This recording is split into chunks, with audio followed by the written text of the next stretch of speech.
सच्चिदानन्दनामिने घोरशक्तिस्वरूपाय रूपानुगवरायते गौरारविर्भावभूमे स्वं निर्देशित सज्जनः प्रिय वैष्णव सार्वभौम श्री जगन्नाथाय ते नमः। वाञ्छाकल्पतरुभ्यश्च कृपा सिन्धुभ्येव च पतितानां पावनेभ्यो वैष्णवेभ्यो नमो नमः। मुमावदन्याय कृष्ण प्रेम प्रदायते कृष्णाय कृष्ण चैतन्य नामिने गौरतुषे नमः। पंचतत्वात्मकं कृष्णं भक्त्या रूप स्वरूपकं भक्तावतारं भक्ताख्यं नमामि भक्तिशक्तिकं। हे कृष्ण करुणा सिंधु दीनबंधु जगदपते गोपेश गोपिका कांत राधा कांत नमोस्तुते। जयतां सुतरो पंगोर्मम मंद मतिर्गति मत्सर्वस्य पदाम्बोजो राधा मदन मोहन। दिव्यदुरिन्दारण्यकल्पद्रुमाध श्रीमद्रत्नाकार सिंहासनस्थो श्रीमद्राधा शिलगोविन्ददेवो प्रेष्ठालिभिः सेव्यमानो स्मरामि। श्रीमान् रासरसारम्भी वंशीवटतटस्थित कर्षणवेणुस्वनिर्गोपी गोपीनाथ श्रीयुस्तु नः। तप्तकाञ्चन गौरांगी राधे वृंदावनेश्वरी वृषभानुसुते देवी प्रणमामि हरिप्रिये। जय श्री कृष्ण चैतन्य प्रभु नित्यानंद श्री अद्वैत गदाधर श्रीवासादि गौर भक्तवृंद। हरे कृष्ण कृष्ण कृष्ण हरे हरे हरे राम राम राम हरे हरे। हरे कृष्ण। श्री रूप सनातन भट्ट रघुनाथ श्री जीव गोपाल भट्ट दास रघुनाथ एचाई गोसाई करी चरण वंदन जाहैते विघ्ननाश अभीष्ट पुरन भागीश यस्य वदनेर्लक्ष्मीरेस्य च वक्षसि यस्यास्ति हृदय संवित्तं नरसिंहमहं भजे। हरे कृष्णा। तो आप सभी भक्तों का स्वागत है हमारे शनिवार के भगवद गीता क्लास में। तो आज बहुत ही कम लोग हैं, इससे हमको समझ में आता है कि दुर्गा देवी ज़्यादा प्रसिद्ध है।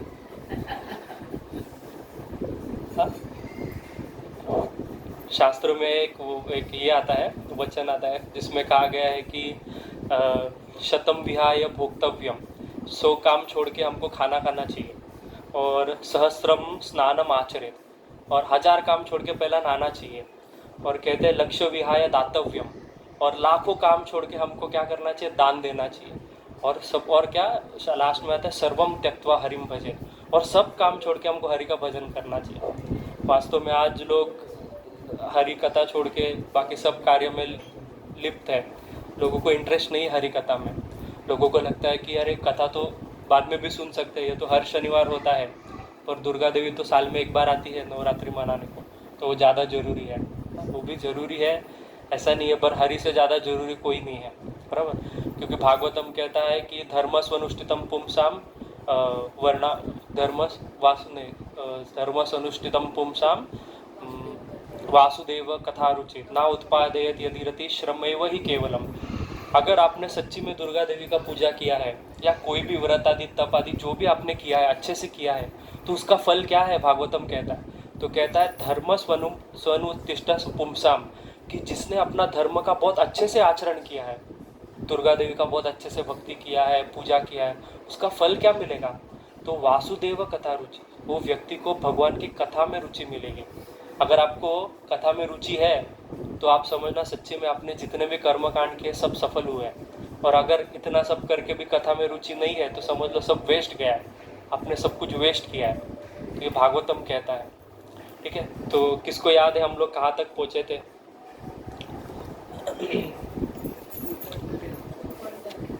2.10, ठीक है। तो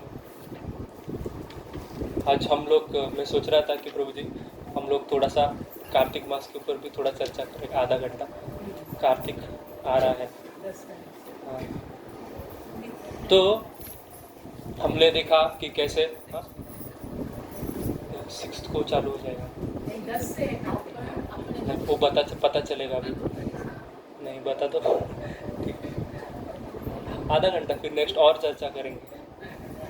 तो हमने देखा कि कैसे पहले अध्याय में अर्जुन ने 5 कारण दिए युद्ध नहीं करने के, सबको कारण याद है तो वापस अभी मैं पूछूंगा नहीं। तो उसके बाद में हमने देखा कि अर्जुन युद्ध करने के बाद युद्ध करने से मना कर दिया कि अभी मैं युद्ध नहीं करूंगा, तो और वो बैठ गया रथ पे। फिर कृष्ण ने उनसे पहली बार दूसरे अध्याय में बात करना शुरू किया। तो कृष्ण ने कहा कि ये जो तुमको क्लैप्यम मास्म गम पार्थ, ये इस समय में विषमय समुपस्थितम, इस समय में तुम में ये नपुंसकता कहाँ से आई, ये कलमश कहाँ से आई कि युद्ध नहीं करना, अपना धर्म का पालन नहीं करना है। इस प्रकार से भगवान ने उनको कहा। फिर अर्जुन ने कहा कि अर्जुन कारण देता है कि मुझे नहीं समझ रहा है, जो 5वां कारण है कि इनडिसीजन, मुझे नहीं समझ रहा है कि मुझे क्या करना चाहिए, युद्ध करना चाहिए कि नहीं करना चाहिए। युद्ध करूंगा तो क्या हो जाएगा, गुरु न हत्वा हि मानुभावान, कि सब गुरुओं को मारूंगा। गुरु को कभी मारना चाहिए क्या? गुरु को मारना सबसे बड़ा पाप माना गया है, और ये पाप आप मुझसे करवा रहे हो। वो कृष्ण को पूछता है, आपने कभी अपने गुरु को मारा है क्या? सांदीपनि मुनि को आप तो उनकी फूलों से पूजा करते हो और मुझे कह रहे हैं कि बाण मारो। तो ये कैसे भगवान हो तुम? तो कहते ये कैसा करूंगा, और ऊपर से अगर जीत भी गया तो कैसा राज्य मिलेगा? तो खून से रुधिरिक्त प्रतिघ्न, खून से लथा हुआ राज्य मिलेगा, बराबर ना? किसका खून करके वो राज्य मिलने वाला है, तो इसमें कौन सा शुभ है? कितना गंदा है ये चीज। तो अर्जुन बहुत धर्म का बात कर रहा था, धर्म के इसके ऊपर खड़े रह के बात कर रहा था। पर फिर बाद में जब उसको पता चल गया कि अभी मेरा कुछ समझ में नहीं आ रहा क्या करूं, कंफ्यूजन पैदा हो गया, तो उसने सबसे उत्तम कार्य किया। वो क्या था? क्या श्लोक क्या है? अभी आप लोग को श्लोक बोलना चाहिए। क्या है? हाँ बोलो बोलो, डरते क्यों? पृच्छामि त्वं धर्म समूढ़चेत यश्रेयसन्निश्चितं ब्रूहि तन्मे शिष्यस्ते हम शादि मां त्वं प्रपन्नम। क्या किया? शरणागत गए। किसको गए? कृष्णा को। हमको किसको जाना चाहिए? कृष्णा को नहीं, हमको गुरु को शरणागत जाना चाहिए, बराबर। क्योंकि कलयुग में कृष्ण कैसे आते हैं?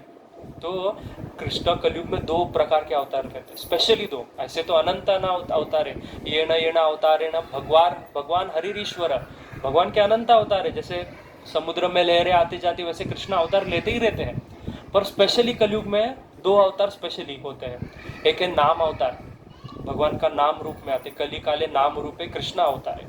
कली काल में कृष्ण नाम रूप में आते। हरे कृष्ण साक्षात भगवान का नाम और साक्षात भगवान है, इसमें और भगवान में फर्क नहीं है। जब जान लेगा जब उसका जीवन सफल हो गया। ये उद्देश्य है हरिनाम करने का। और दूसरा अवतार लेते गुरु के रूप में, आचार्यम मम विजानियात। भगवान साक्षात क्या आते? आचार्य बन के आते, गुरु बन के आते हैं। तो गुरु को शरणागत जाना मतलब साक्षात भगवान को जाना। कौन सा श्लोक कहता है? आचार्य और भगवान सेम है, गुरु और भगवान सेम है। सुबह सुबह हम गाते हैं, हाँ, साक्षात हरित्वेन समस्त शास्त्रे, साक्षात हरित्वेन, भगवान का साक्षात रूप है गुरु, कोई फर्क नहीं है। आप अगर गुरु को देख रहे हो मतलब साक्षात हरि को देख रहे हो। तो ये गुरु साक्षात क्या है? हरि है।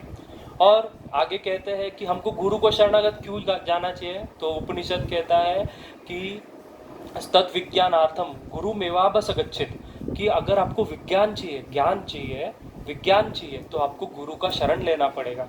तुलसीदास गोस्वामी तो कहते हैं कि गुरु बिना तरे नहीं कोई, कि इस लोक में गुरु के बिना कोई नहीं तर सकता। चाहे ब्रह्म विरंची सम होई, चाहे वो ब्रह्म हो, शिव हो, कोई भी हो, वो गुरु के बिना तर नहीं सकता। उसको गुरु का शरण, इसलिए जब भगवान भी आते हैं तो गुरु का स्वीकार करते। चैतन्य महाप्रभु ने किया। कौन थे चैतन्य महाप्रभु के गुरु?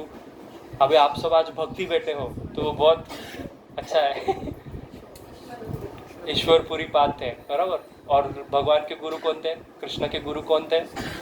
हाँ, सांदीपनि मुनि। और विश्वामित्र, राम जी के गुरु तो विश्वामित्र, में बोल दिया।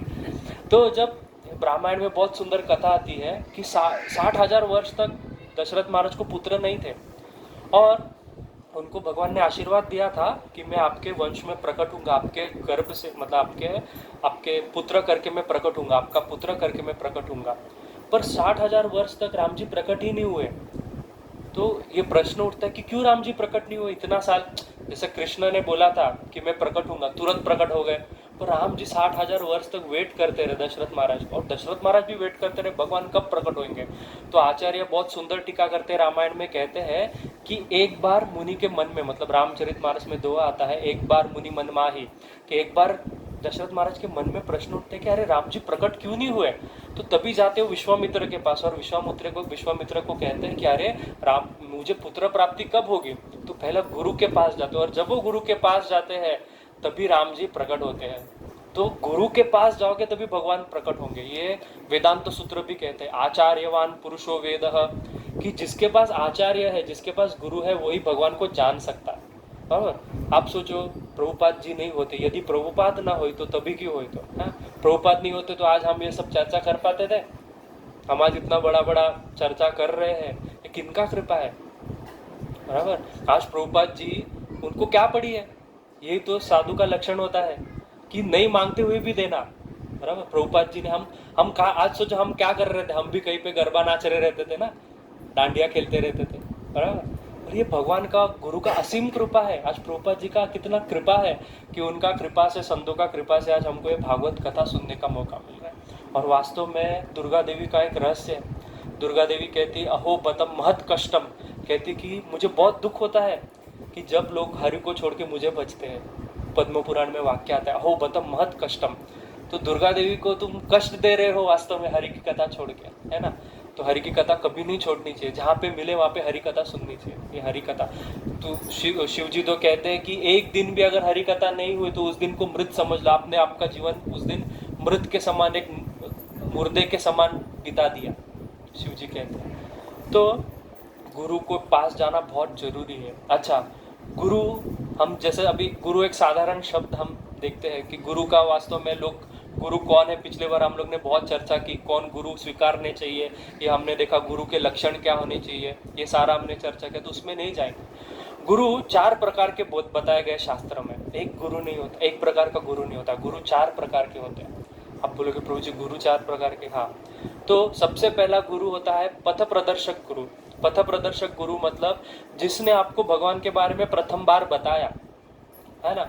किसी ने तो आके आपको बुक दिया होगा, प्रभु जी ये इस्कॉन है, यहाँ पे आओ, तो उसने आपको फर्स्ट टाइम इंट्रोड्यूस किया, तो वो आपका पथ प्रदर्शक गुरु हुआ। वो इंट्रोड्यूस्ड यू, जिसने आपको बताया, तो वो हो गया पथ प्रदर्शक गुरु। उसका काम वही तक था, उसने सिर्फ आपको बताया, हो गया। उसके लिए आपको हमेशा ऋणी रहना चाहिए कि इस व्यक्ति की वजह से हमको ये बात के बारे में पता चला।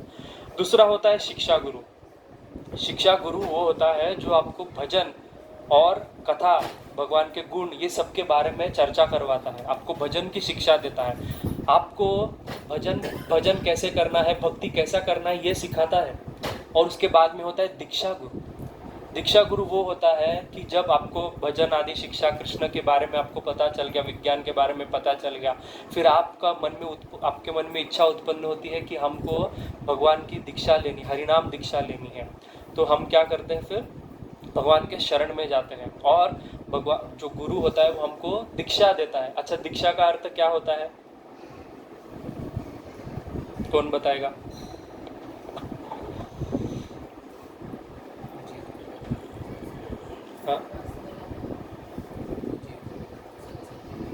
हाँ, जीव का भगवान के साथ संबंध जोड़ते हैं। वैसे उसको एक पुष्टि मार्ग में एक बहुत सुंदर नाम है, ब्रह्म संबंध करते हैं। कहते हैं कि ब्रह्म के साथ संबंध जोड़ता है गुरु। मतलब क्या, हम अभी कृष्ण को भूले, कृष्ण भूली से जीव। जैसा विवाह होता है, शास्त्र में बताया गया है कि जैसा एक स्त्री का विवाह होता है, किसके साथ विवाह होता है? अपने उसके पति के साथ, पुरुष के साथ। तो वैसा ही जब हम दीक्षा लेते हैं, वैसे इस जीव का भगवान के साथ पुनः विवाह होता है। और वहाँ पे यज्ञ जो होता है, और जो क्या बोलते हैं, पुजारी जो रहता है वो गुरु रहता है, मतलब वो संबंध जोड़ता है।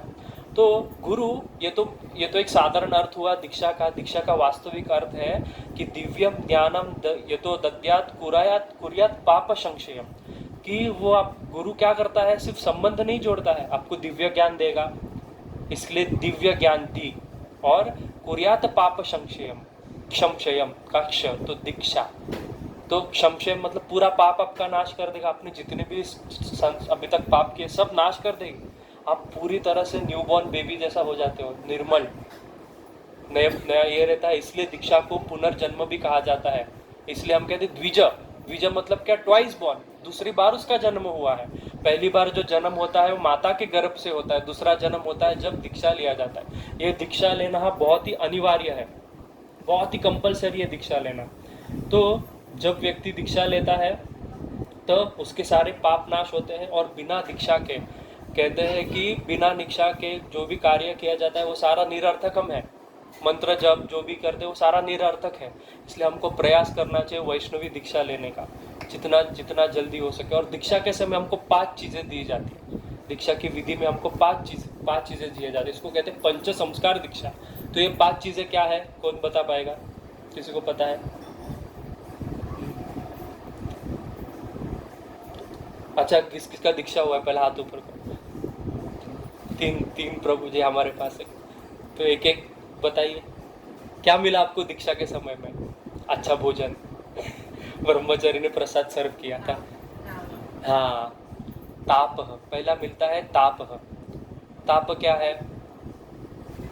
तो ताप वास्तव में होता है वैष्णवी दीक्षा में, हमारे संप्रदाय में तो हमको हरिनाम दिया जाता है। तो जो श्री संप्रदाय, आदि संप्रदाय में तप्त मुद्रा दिए जाती शरीर पे, शंख और गदा के। मतलब अभी आप भगवान के दास बन गए, और जिसके शरीर पे शंख और तप्त मुद्रा रहती है गदा के, उसको देवता आदि गण भी प्रणाम करते हैं। वो कभी नरक में नहीं जाएगा, ये उसकी महिमा है।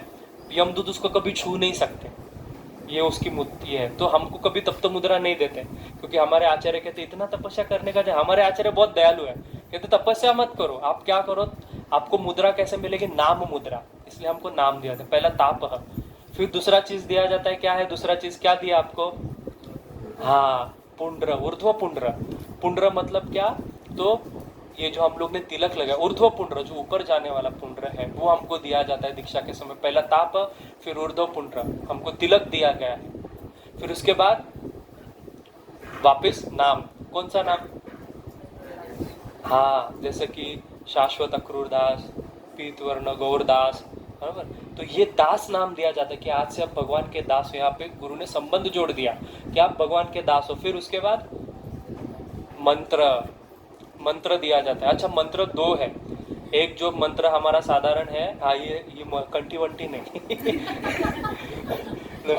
बोलते अभी तो फैशन है, आप दीक्षा लेते तो 2000 रुपये देना है, 3000 रुपये देना है, फिर टेम्पल आपको एक चैंटिंग बैग देगा नया ये सब तो बाद में है। शास्त्र का विधि जो है वो बता रहा हूँ, वो तो देते हैं नया कपड़ा, हरिनाम चद्दर ये सब बाद में है। पहले ये सारा चीजें दिया जाता है, ये दीक्षा का विधि है।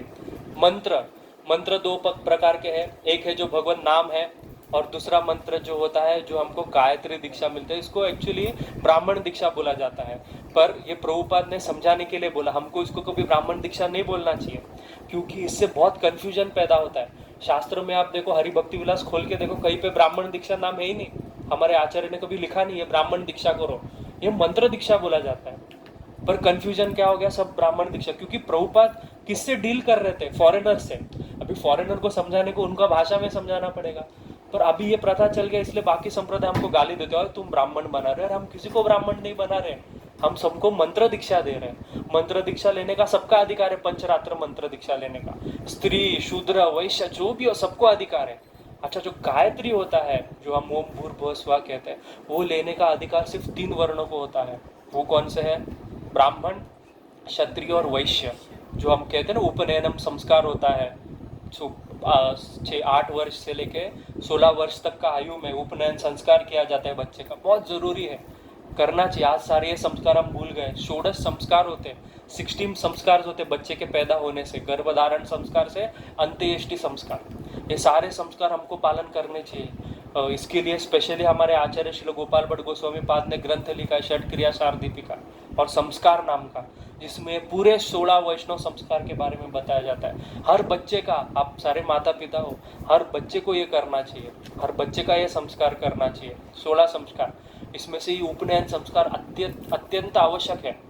तो इसमें क्या होता है कि मंत्र दिया जाता है। तो मंत्र क्या होता है, जैसे कि हम सब ने जिसने प्रभुपाद का पुस्तक पढ़ा रहेगा, टीचिंग्स ऑफ लॉर्ड चैतन्य, उसमें प्रभुपाद जी मेंशन करते हैं। एक मंत्र होता है काम गायत्री, एक मंत्र होता है गोपाल मंत्र। ये वैष्णवी दीक्षा होती है, इसमें गोपाल मंत्र दिया जाता है। भगवान गोपाल का मंत्र होता है, वो मंत्र हम बता नहीं सकते।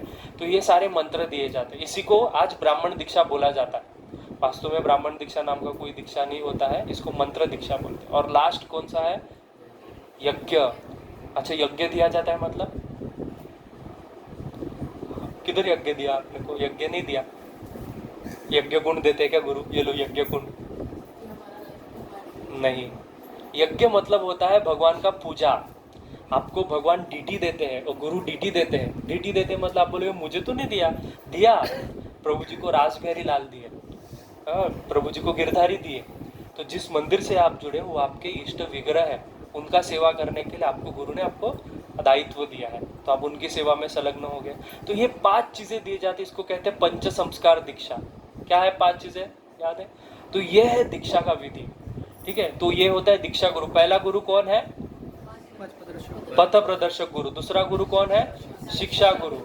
तीसरा गुरु और चौथा गुरु एक होता है, उसको कहते हैं श्रवण गुरु। श्रवण गुरु वास्तव में अभी लोग कंफ्यूज हो जाते हैं। लोग क्या सोचते हैं, जैसे कि अमोघ लीला प्रभु का लेक्चर सुनते हैं, ही इज माय शिक्षा गुरु। अरे तुम कभी मिले नहीं हो, तुमने कभी देखा नहीं प्रभु जी क्या खाते क्या पीते, कैसे शिक्षा गुरु? ऐसा एक बार कमलोचन प्रभु हमको बता रहे थे कि अभी जैसे कि हम होते हैं ना, हम अच्छा अच्छा किसी का लेक्चर सुनते हैं तो हम लेक्चर सुन के अरे ये मेरे शिक्षा गुरु, ऐसा नहीं होता है। शिक्षा गुरु कौन होता है? जो आपको बैठ के, शिक्षा गुरु का कार्य दीक्षा गुरु से ज्यादा बड़ा होता है। शिक्षा गुरु का कार्य दीक्षा गुरु से ज्यादा बड़ा होता है। दीक्षा गुरु सिर्फ दीक्षा देके चले जाते हैं, पर शिक्षा गुरु क्या करते हैं? हमको भजन सिखाते हैं। इसलिए चैतन्य चरितामृत में कहा है कि शिक्षा गुरु साक्षात कृष्णेर स्वरूप है। शिक्षा गुरु साक्षात कृष्ण का स्वरूप है शिक्षा गुरु। और जब ये शिक्षा गुरु आप देखोगे तो हमारे जो शिक्षा गुरु है गौड़ीय परंपरा में, वो कौन है? सबसे मेन शिक्षा गुरु कौन है? हाँ नहीं, कौन है? हाँ, षड गोस्वामी। चैतन्य चरितामृत में कहते हैं ये छाई गोसाई हाय शिक्षा गुरु हमार, ये हमारे संप्रदाय के शिक्षा गुरु है। और इनके अनुगत्य में बाकी जो अभी जो बैठे हैं, जैसे कि राधिका कन्हैया प्रभु जी आपके शिक्षा गुरु, ये आपको भजन सिखाते हैं कि कैसा भजन करना है, ये सारे आपके डाउट्स क्लियर करेंगे, ये शिक्षा गुरु होता है। और ये जो दीक्षा गुरु उससे भी महत्वपूर्ण होता है। वास्तव में लोग क्या करते हैं? उल्टा करते हैं, दीक्षा गुरु को इतना सम्मान देंगे, इतना आदर देंगे, और शिक्षा गुरु को है ये तो हमारे साथ खेलता उठता बिठता है, इसको क्या सम्मान देने का, ये तो हमारे जैसा है। ये बहुत गलत है। एक बार श्रीपाद रामानुजाचार्य एक गांव में आए, तो जिस गांव में से वो जा रहे थे, तो उस गांव में उनके 2 शिष्य थे। एक शिष्य बहुत अमीर था, उनके हस्बैंड वाइफ थे, बहुत अमीर थे, बहुत श्रीमंत थे। और एक जो उनके शिष्य थे बहुत गरीब थे। तो रामानुजाचार्य ने सोचा कि किनके घर में रहना है, हम देखते हैं। तो उन्होंने कहा, उन्होंने 2 पार्टी बनाई, 2 भक्तों के। अपने जो शिष्य थे उनको बोला कि आप एक पार्टी जाओ उस अमीर भक्त के घर पे और एक पार्टी जाओ उस गरीब भक्त के घर पे। तो दोनों भी गए। तो उन्होंने कहा कि रामानुज, उनके जो श्रीमंत व्यक्ति थे, उनको कहा कि आप हमारे गुरुजी आए रामानुजाचार्य, तो आपके घर में आने का विचार कर रहे हैं। तो इतना आनंदित हो गया, अरे वाह, सच गुरु जी को बुला, हम पूरा तैयारी करेंगे और जल्दी से उनको लेके हम पूरा तैयारी में लग जाएंगे। और ऐसा करके वो चले आते हैं। और यहाँ पे गरीब के घर में जब जाते हैं रामानुजाचार्य के शिष्य और कहते हैं कि गुरु जी आए हैं, तो कहते ठीक है पहले बैठो। उनको बिठाते हैं, उनके चरण धोते हैं, उनको पानी देते हैं, सब कुछ उनका आदर आतिथ्य करते हैं। और फिर पूछते हैं कि क्या हो गया, तो कहते हैं रामानुजाचार्य तो बहुत आनंदित होते हैं, कहते जरूर गुरुजी को लेके आओ। इस प्रकार से सारा हो जाता है। फिर ये दोनों पार्टी वापस आते हैं, तो रामानुजाचार्य पूछते हैं कि अच्छा क्या हुआ। तो उन लोग सारा स्टोरी बताते कि हम गए थे, दोनों भी बहुत एक्साइटेड है किसके घर में जाना है। तो रामानुजाचार्य तभी एक बहुत महत्वपूर्ण प्रश्न पूछते। रामानुजाचार्य कहते हैं कि उन्होंने आपके साथ कैसा व्यवहार किया, उन्होंने आपके साथ कैसा व्यवहार किया। तो कहते हैं कि हमको तो पानी भी नहीं पूछा, और ये कहते हैं हमको तो बहुत सम्मान दिया, हमारे पैर धोए, हमको पानी दिया, सब कुछ दिया। तो रामानुजाचार्य कहे कि हम उनके घर में जाएंगे जिन्होंने मेरे शिष्यों का आदर किया। तो गुरु से ज्यादा गुरु के शिष्य का आदर करना अनिवार्य है। गॉड ब्रदर का सम्मान करना ज्यादा अनिवार्य है गुरु से भी, ये हमको आचार्य सिखाते हैं। इसलिए शिक्षा गुरु अत्यंत महत्वपूर्ण है। तो चौथा जो गुरु है श्रवण गुरु, इसको कभी कभी लोग शिक्षा गुरु समझ लेते हैं, जिनसे हम श्रवण करते हैं, जैसे हम लेक्चर सुनते हैं। बराबर, इतने सारे लोग हैं जिनका हम लेक्चर सुनते हैं, अमोघ लीला प्रभु, फिर वाल्मीकेश्वर प्रभु, कितने सारे भक्ति विकास महाराज, अन्य कितने सारे महाराज हैं। तो कभी कभी हम गलती कर लेते हैं, हम इनको शिक्षा गुरु बोल देते हैं। ये श्रवण गुरु है, ये आपको श्रवण कराते हैं, ऐसा। तो शिक्षा गुरु, जैसे कमलोचन प्रभु बता रहे थे कि वो एक व्यक्ति ने उनका लेक्चर सुना, बहुत प्रभावित हो गया। तो लेक्चर सुन के बहुत लोग एक्साइटेड हो जा रहे, क्या बोल रहे प्रभु जी, बहुत मस्त, ये मेरे गुरु है। तो कमलोचन प्रभु को कहने लगा, मुझे आपका शिक्षा, आप मेरे शिक्षा गुरु, आप मेरे। उसने प्रभु जी ने कहा, अरे ऐसा नहीं होता है भाई, शिक्षा गुरु बहुत बड़ा पोस्ट है, और उसके लिए तुम तो रहते हो दिल्ली में, मैं रहता हूँ मुंबई में, तो कैसा आदान प्रदान होगा, मैं कैसा तुमसे संबंध रखूंगा। तो उन्होंने कहा कि ऐसा नहीं होता है, तुम कोई जहाँ पे कोई अच्छा डिवोटी, उनके शरण में जाओ, शेल्टर में। नहीं नहीं प्रभु जी, आप ही मेरे शिक्षा गुरु हैं। तो प्रभु जी ने कहा, ठीक है, कल सारा जॉब छोड़ के मुंबई आ जाओ। प्रभु जी ने उसको कहा। तो बोला, अरे प्रभु जी ऐसा कैसा जॉब छोड़ के आ जाओ। तो बोला, अरे अभी तो कहा शिक्षा गुरु है, गुरु का बात नहीं मान रहा है। तो ये होता है। तो हमको समझना चाहिए कि श्रवण गुरु और शिक्षा गुरु में फर्क है। श्रवण कितना भी करो, और हमारा संप्रदाय ही फेमस है। बाकी संप्रदाय, बाकी जो संस्था है, उसमें क्या होता है, एक गुरु बहुत शिष्य। हमारा संप्रदाय में बहुत गुरु एक शिष्य। रघुनाथ दास गोस्वामी के 9 गुरु थे, 9 गुरुज रघुनाथ दास गोस्वामी के थे। बराबर। आपको लास्ट टाइम होमवर्क दिया था, ये टाइम को होमवर्क है, रघुनाथ दास गोस्वामी के गुरु ढूंढ के ला। हाँ, 9 गुरु है रघुनाथ दास गोस्वामी जी के, 9 गुरुज। तो बृहद भागवत महाराज एक बार बहुत सुंदर बात कहते कि we have one disciple many gurus. ये ज्यादा अच्छा है ना, ज्यादा गुरु होना तो हमको कितना कितना कृपा है, कितना सारा शरणागत शेल्टर है, और एक ही गुरु, इतना सारा शिष्य, गुरु का नाम नहीं पता। ऐसा तो मैं तो ऐसा वीडियो देखा है फेसबुक पे, यूट्यूब पे, कि गुरु स्टेज पे घूम रहा है, पानी फेंक रहा है, दीक्षा दे रहा है, ये लो दीक्षा, ये लो दीक्षा। ऐसा दीक्षा होता है क्या? बराबर। ये बहुत ही महान कार्य है, जैसा विवाह के समान है, अभी मैंने जैसा बोला। तो ये है गुरु। 4 प्रकार के गुरु का हमने वर्णन किया। पंच संस्कार दीक्षा क्या होता है ये हमने जाना। तो कृष्णा ने क्या किया, अर्जुन ने क्या किया, कृष्णा को शरणागति किया। हम लोग ने पिछले बार शरणागति क्या होता है ये जाना। शरणागति क्या होता है, शरणागत का डेफिनेशन मैंने बोला था, क्या था? हाँ हाँ, क्या था? 6 सिम्टम्स बताए थे। क्या था? अनुकूलस्य संकल्प, प्रतिकूलस्य वर्जनम, बोलो बोलो, रक्षिति विश्वासो, गोपत्रितवर्णम, तथा आत्मनिक्षेप, कार्पण्य, षड्विधा शरणागति। पहला है अनुकूल्य से संकल्प, आप शरणागत हो, इसका प्रमाण क्या है? बराबर, everything should have a proof. मैंने सिर्फ बोल दिया कि मैं कृष्ण का भक्त हूँ, इससे चल जाएगा? नहीं चलेगा। नाके तिलक, गले माला, हमारे आचार्य कहते हैं देखो चला कलीर चेला, कली का चेला चला। तो आज तो सब लोग तिलक पहन सकते हैं, आज लोग सब लोग बहुत आसानी से साधु का वेश धारण कर सकते हैं। साधु वैष्णव बनना ये बाहरी बात नहीं, ये हृदय की बात है ना, ये अंदर की बात है। तो अंदर से आप कितने वैष्णव, बाहर से आपने कुछ नहीं पहना होगा तो भी चलेगा। ऐसे कितने सारे हमारे आचार्य हो गए जिनका बाह्य व्यवहार बहुत अलग था, पर अंदर उनका व्यवहार क्या था? वैष्णवत्व था। जैसे हमारे गदाधर पंडित, गदाधर पंडित के गुरु कौन है? आज सब गौड़ीय वैष्णवी बैठे हैं, तो सबको मैं पूछूंगा कौन थे गदाधर पंडित के गुरु? नहीं नहीं,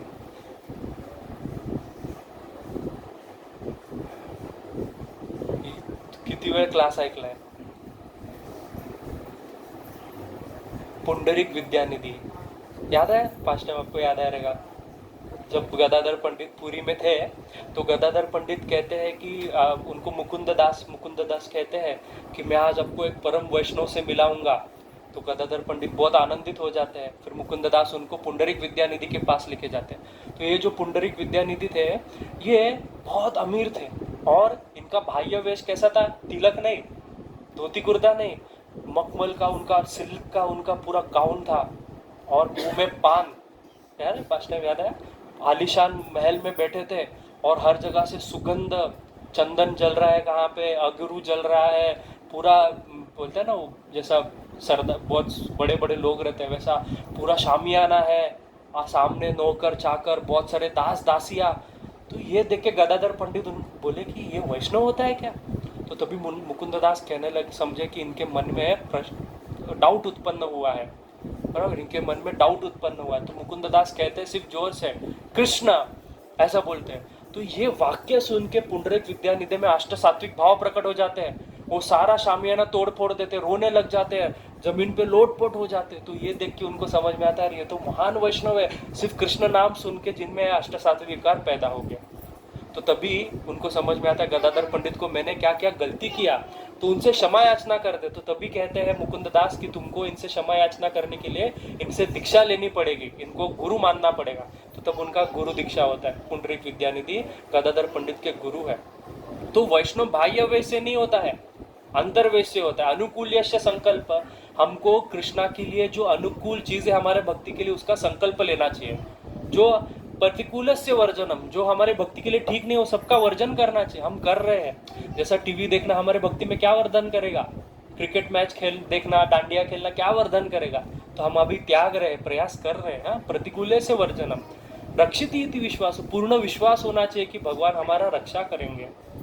फिर गोपत्रित वर्णम तथा, कि हमेशा कृष्ण हमारा ख्याल रखेंगे। कृष्णा इज द मेंटेनर, हमेशा कृष्ण हमको जो भी चीज चाहिए, अकाम सर्व काम व मोक्ष काम उदारित तीव्रेण भक्ति योगेन यजदे पुरुषम परम, कि आप में चाहे इच्छा हो चाहे इच्छा ना हो फिर भी भगवान से मांगो।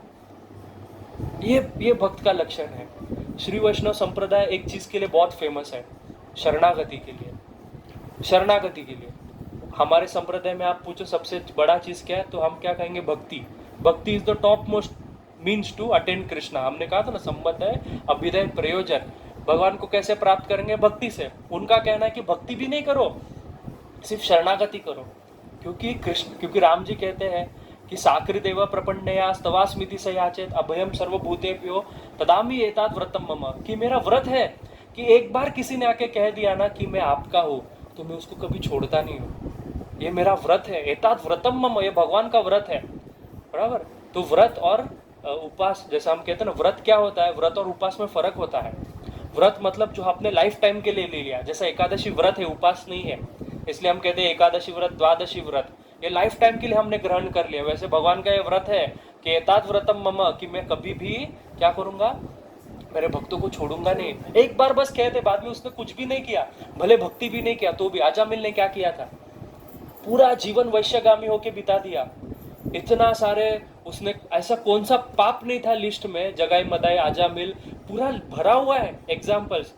बराबर। गजेंद्र क्या था, हाथी था, पर क्या किया, एक बार सिर्फ उसने भगवान को पुकार लिया तो उसका काम बन गया। तो ये भगवान का व्रत है। तो श्री वैष्णव संप्रदाय में कहते हैं कि भक्ति भी मत करो, बस शरणागति करो। तो वो दो प्रकार के न्याय का वर्णन करते हैं, एक होता है मांजर न्याय, एक होता है मरकट न्याय। मांजर न्याय मतलब क्या, तो उदाहरण देते कि ऐसा कैसे है, तो उदाहरण देते हैं कि जैसे कि बिल्ली का बच्चा कुछ करता है, कुछ नहीं करता, बस बैठा रहता है। माँ उसको पकड़ेगी, उठा के लेके जाएगी, उधर से पकड़ेगी उसको। देखा है ना बिल्ली को, कभी बिल्ली का बच्चा कभी उठेगा नहीं, माँ उसको उठा के पकड़ के लेके जाएगी। तो वो कहते हैं कि तुम सिर्फ बैठे रहो, सिर्फ इतना कह के बैठे रहो। श्री वैष्णव संप्रदाय में कहते भगवान को सिर्फ कहो आज से मैं तुम्हारा हूँ, बस इतना करके बैठ जाओ, उनकी कृपा की प्रतीक्षा करो, वो आपको खुद उठा लेंगे। वो आपको खुद, जैसा बिल्ली का बच्चा, इसको कहते मांजर न्याय। तो बिल्ली का बच्चे को जैसा उठाती है, सारा पोषण करती बिल्ली, वैसा आपका पोषण हो जाएगा, भगवान करेंगे। और दूसरा जो है, उन्हीं के संप्रदाय में दो सेक्ट है, कि वाड़कलाई, एक टेनकलाई। तो वाड़कलाई लोग कहते हैं कि नहीं, कृपा तो भगवान करेंगे पर आपको भी तो कुछ करना पड़ेगा। तो कहते हैं मरकट न्याय। मरकट न्याय मतलब बंदर का बच्चा क्या करता है, माँ उसको नहीं पकड़ेगी, उसको कहती कि तुम पकड़ के रख। बंदर का बच्चा देखो वृंदावन में बहुत एग्जाम्पल है, वो पकड़ के रखेगा और माँ इधर से कूदेगी उधर से, उसको पकड़ना है, तूने हाथ छोड़ दिया तो गिर गया। तो यहाँ पे कहते हैं कि तुमको भी प्रयास करना पड़ेगा।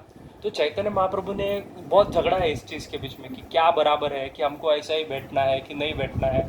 वृंदावन में एक सुंदर बहुत दोहा है, कहते हैं कि काहू के बल आचार को काहू के बल भजन को काहू के आचार। तो क्या भजन करेंगे हम लोग, क्या आचार करेंगे, हमारा आचरण क्या है, आप कोई बड़ा बात नहीं बताने का है, बराबर। और क्या भजन करेंगे, भजन का तो बात ही मत करो।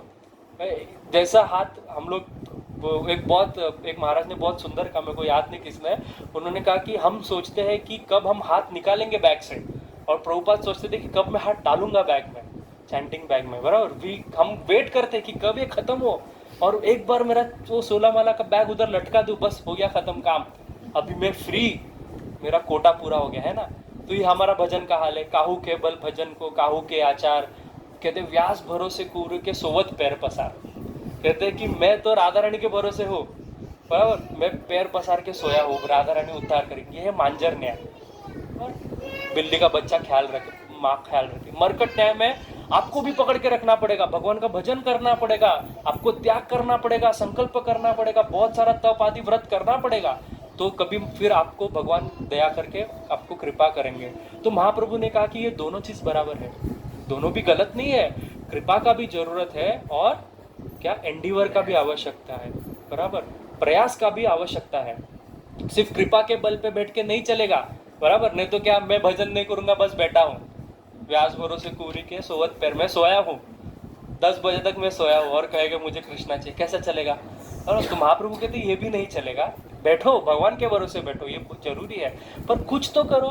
तो क्या उदाहरण देते महाप्रभु, कहते हैं कि देखो जैसे कि एक कुएं में एक व्यक्ति पड़ा हुआ है, बराबर, उसको बाहर आना है कुएं से, पर एक ऊपर से रस्सी आएगी, तो रस्सी तो ऊपर से भगवान भेजेंगे, कृपा तो ऊपर से भेजेंगे, पकड़ने का काम तो हमको ही करना पड़ेगा, तभी ऊपर खींचा जाएगा, बराबर। तो हमको सिर्फ उस रस्सी को पकड़ लेना है, ये काम हमको करना है।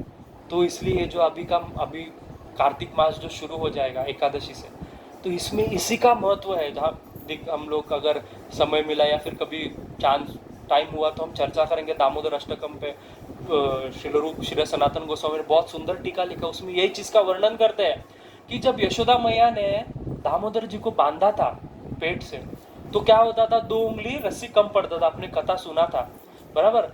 यशोदा मैया का पूरा प्रयास था दामोदर जी को बांधने को, भगवान को बांधने को, पर वो बंध नहीं रहे थे, क्यों, 2 उंगली कम पड़ रहा था। तो कहते वो 2 उंगली क्या है, वो कृष्णा का कृपा है। जब कृष्णा ने फिर मन में इच्छा कर ली कि हाँ मैं बंध जाऊं, स्वयं बंधाती कि स्वयं बंधनाती, मैं खुद बन जाऊं, तभी फिर वो बंध गए, तब तक नहीं बंध पा रहे थे। ऐसा कहते हैं कि यशोदा मैया के सारे घर के कपड़े छोटे पड़ गए, इतना सा छोटा कमर है लाला का, पर सारे कपड़े कम पड़ गए।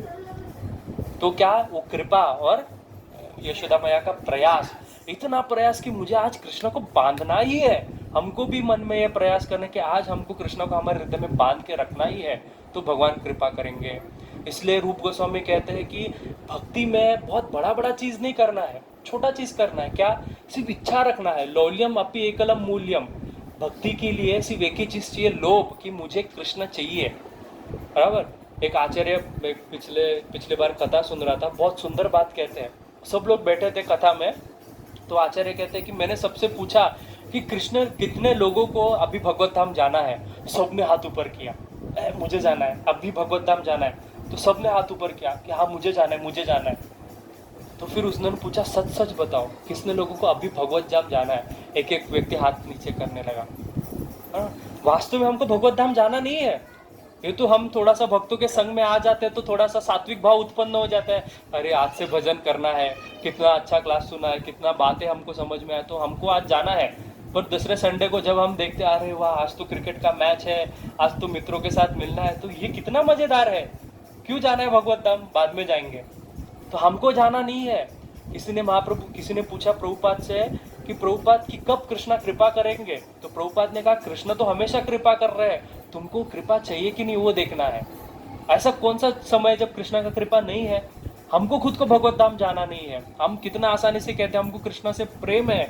महाप्रभु कहते हैं कि प्रेम का स्वभाव क्या है, तो प्रेम का स्वभाव महाप्रभु कहते हैं कि ये सबसे बड़ा प्रेम का स्वभाव है कि महाप्रभु कहते हैं कि हम में प्रेम नहीं है। महाप्रभु कहते ना ही मोरा प्रेम गंध, मुझ में प्रेम नहीं है, महाप्रभु कहते हैं। तो कहते कि क्यों ऐसा कह रहे हो, महाप्रभु को पूछते आप ऐसा क्यों कर रहे हो, आप में प्रेम नहीं है। तो महाप्रभु कहते अगर मुझ में प्रेम होता तो मैं जिंदा नहीं होता। ये सबसे बड़ा प्रेम का लक्षण है कि हम जीवित है, मतलब हमको कृष्ण से प्रेम नहीं है। अरे जिसको कृष्ण से प्रेम है वो सोचता है कब मैं मर जाऊं। ऐसा कौन व्यक्ति यहाँ पे बैठा है जो सोचेगा कब मैं मर जाऊं। हम तो कितना लंबा लंबा प्लान करके निकले हैं, है कि नहीं। 2000 क्या चल रहा है अभी, 2025 में कार लेंगे, 30 में घर लेंगे, बंगलो बांधेंगे, बराबर, इतना सेविंग करेंगे, बच्चे को ये बनाएंगे, डॉक्टर इंजीनियर बनाए। तो कहाँ पे तुमको मरना है, किसको मरना है, किसी को नहीं मरना है। तो कैसा प्रेम है क्या प्रेम, ये एक्सेप्ट करना कि नहीं है प्रेम। और यही सबसे बड़ा क्या बोलते हैं क्वालिफिकेशन है कि एक्सेप्ट करना, और हम एक्सेप्ट नहीं करते।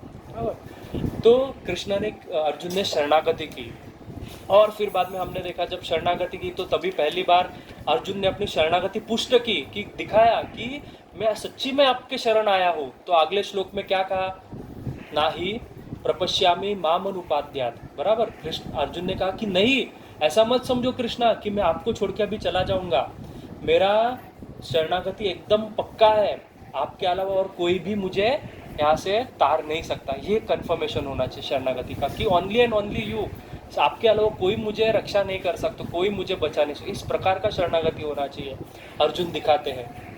बराबर, तो इस प्रकार से जब अर्जुन दिखाते हैं तभी फिर कृष्ण सबसे पहला कार्य करते हैं। तो 11वां श्लोक क्या कहते हैं? कहते श्री भगवान उवाच अशोचानन्व शोचस्त्वं प्रज्ञावादांश भाससे गतासु न गतासुंश्च नानुशोचयन्ति पंडितः। तो कहते हैं हे अर्जुन, तुम तो बहुत बड़ा बड़ा पंडित वाला बात कर रहे थे थोड़ा देर पहले। हाँ, तुम अपने आप को पंडित दिखा रहे थे और मुझे धर्मशास्त्र गिना रहे थे कि धर्मशास्त्र में बताया है कि मारना नहीं चाहिए, दया करना चाहिए, खुद भिक्षा जाके मांग लो, खुद जाके भीख मांग के ले लो, पर किसी का वध मत करो, किसी को मारो मत।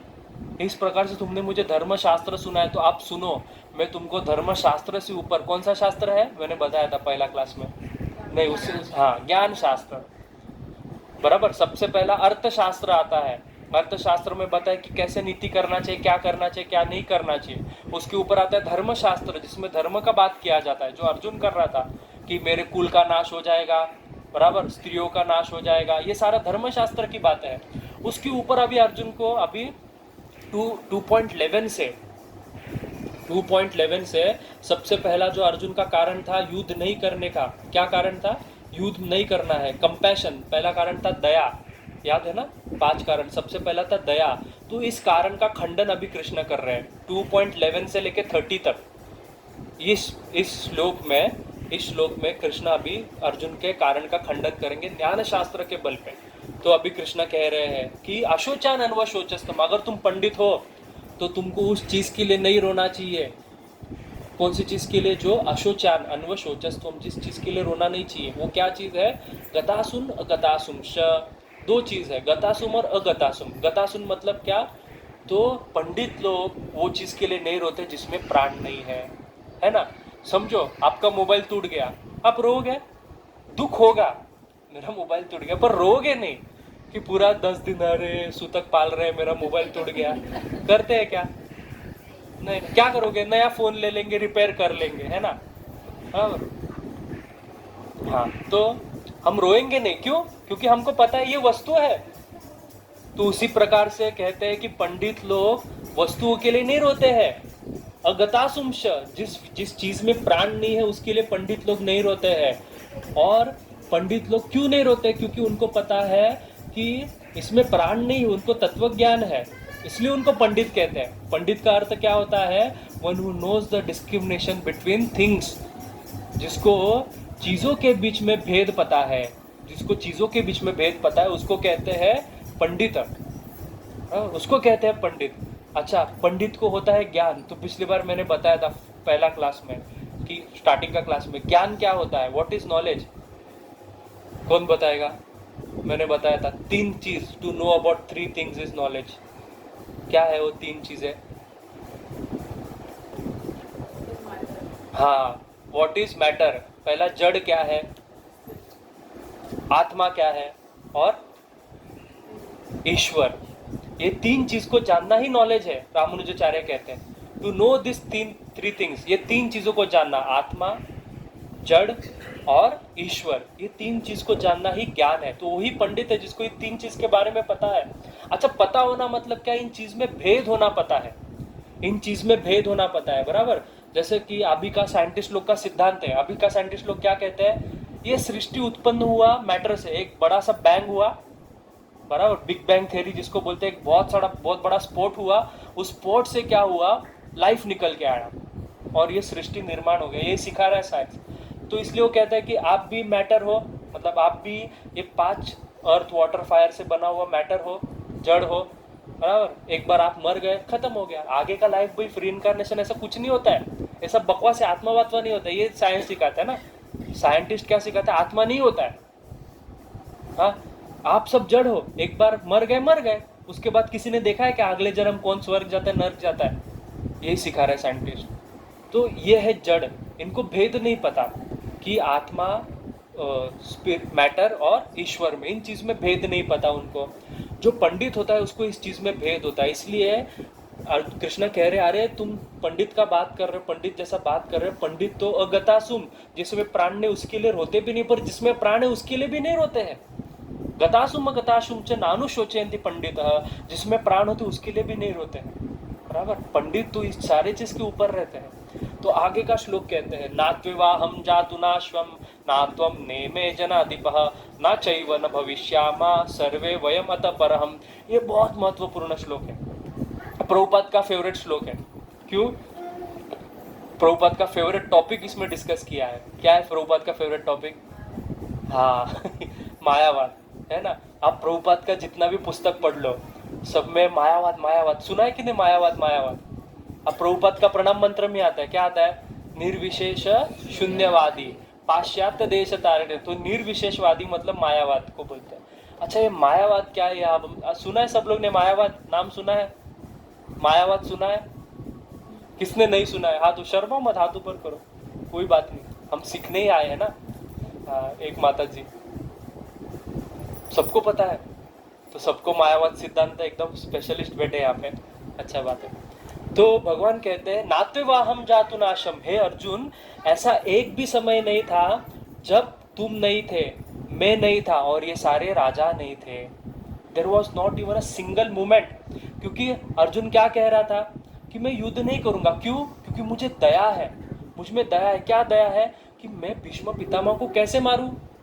तो अभी उस चीज का खंडन कर रहे हैं भगवान, कह रहे हैं कि अरे तुम भीष्म पितामह का मारने का बात कर रहे हो, पर भीष्म पितामह तो वैसे भी मरने वाले हैं, बूढ़े हो गए ना, मरने ही वाले आगे जाके, तो तुम क्यों दुख कर रहे हो। और भीष्म पितामह मरेंगे भी नहीं। क्यों? भीष्म पितामह शरीर में आत्मा है, आत्मा कभी मरती है। तो अभी आत्मज्ञान भगवान बता रहे हैं। तो कहते हैं आत्मज्ञान का सबसे पहला सीढ़ी कि नात्विवाहम जातु नाशम। अच्छा, जो हम आध्यात्मिक चर्चा करते हैं, आजकल बहुत सारे आध्यात्मिक संस्थाएं बनी है ना। एक संस्था का तो नाम ही आर्ट ऑफ लिविंग। हाँ, पर एक सबसे गलत चीज है आर्ट ऑफ लिविंग। तुम उस चीज में जीना सिखा रहे हो जिस चीज में हम जी नहीं सकते हैं, है? तो जैसे कि मछली को हम पानी से बाहर निकालेंगे, बराबर, तो मछली जी पाएगी नहीं। तो उसी प्रकार से हमको आप पानी से बाहर निकाले, कृष्ण से दूर किया है, तो हम कैसे जी पाएंगे, हम आर्ट ऑफ लिविंग कैसे करेंगे। इसलिए हमारे गुरु जो गुरुदेव है इज होलीनेस गोपाल कृष्ण गोस्वामी महाराज, वो सुंदर बात कहते हैं we teach art of dying.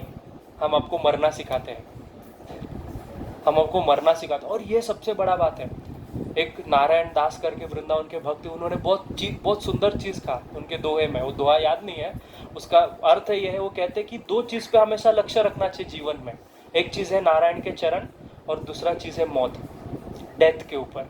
क्योंकि प्रभुपाद जी कहते हैं, हम 8वें अध्याय में जाएंगे तो डेथ के ऊपर चर्चा करेंगे, बहुत मस्त है, मृत्यु क्या होता है 8वें अध्याय में। तो डेथ में प्रभुपाद जी कहते हैं कि life is an exam, sorry life is an preparation. जीवन वो क्या है, वो तैयारी है, और डेथ इज एन एग्जाम।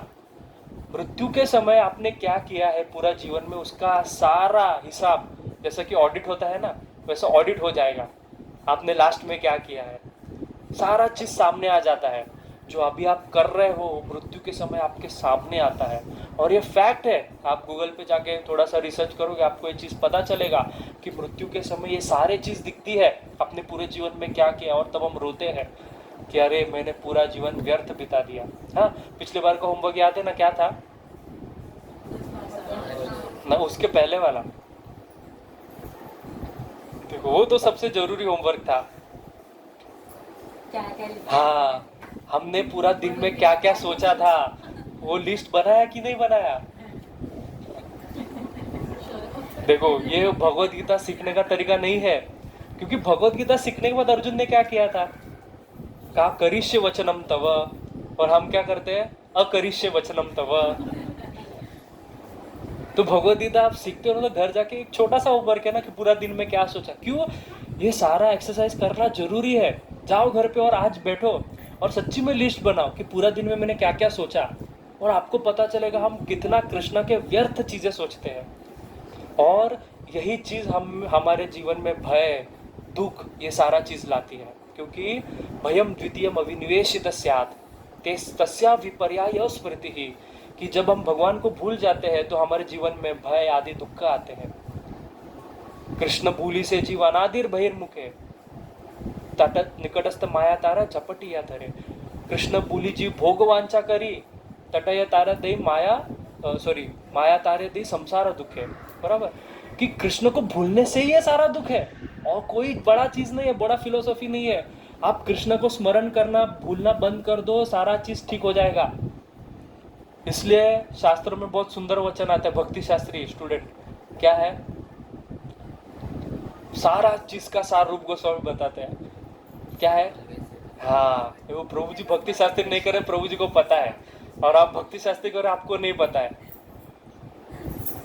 क्या है? स्मर्तव्य सततम विष्णु विस्मर्तव्य न जात उचित।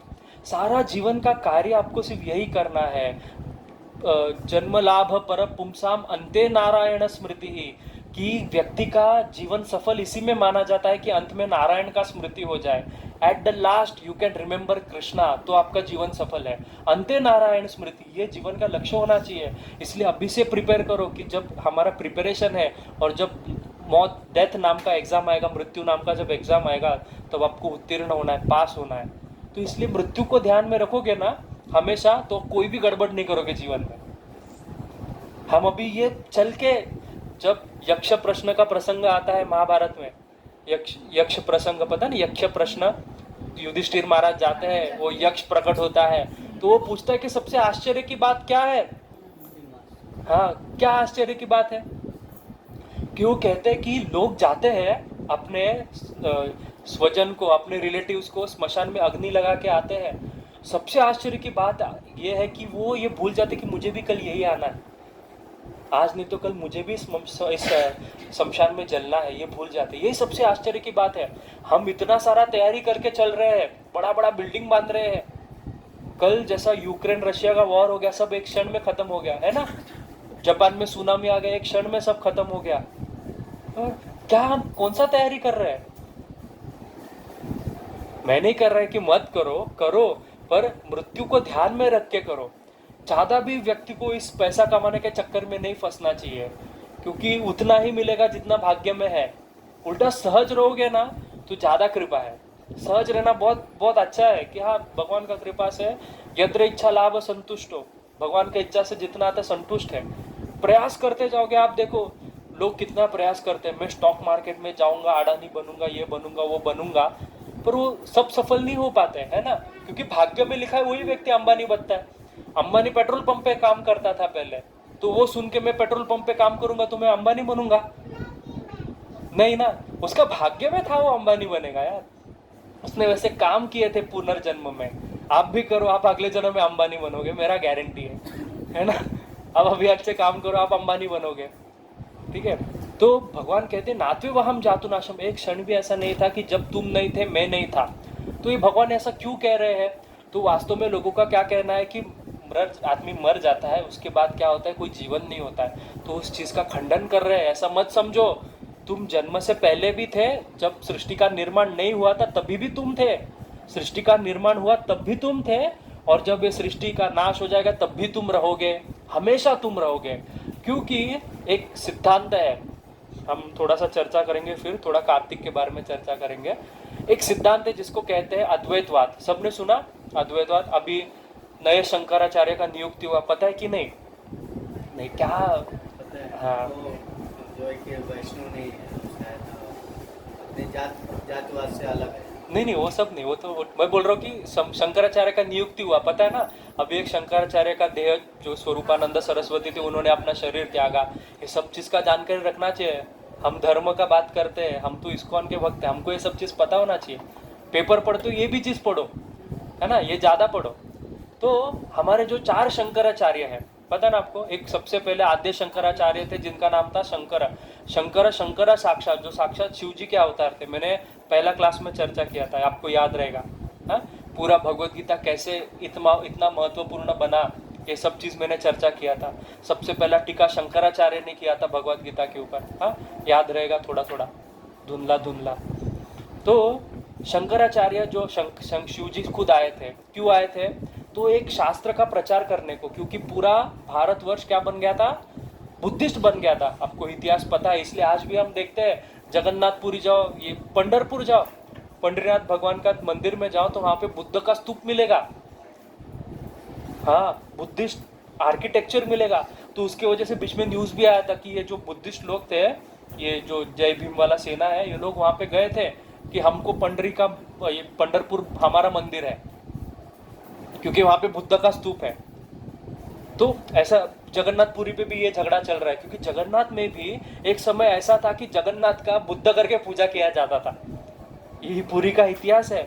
इतना आक्रमण हुआ है पुरी में, कभी पुरी में शिवजी जगन्नाथ का पूजा काल भैरव, सुभद्रा का पूजा पार्वती, और इसका क्या नाम है, बलराम जी का पूजा बलभद्र, सॉरी क्या नाम है उसका, वीरभद्र करके किया जाता था ऐसा। फिर उसके बाद बुद्धिस्ट लोग आए, तो बुद्धिस्ट लोग ने उसे अपना भगवान बना लिया, बुद्ध बना लिया।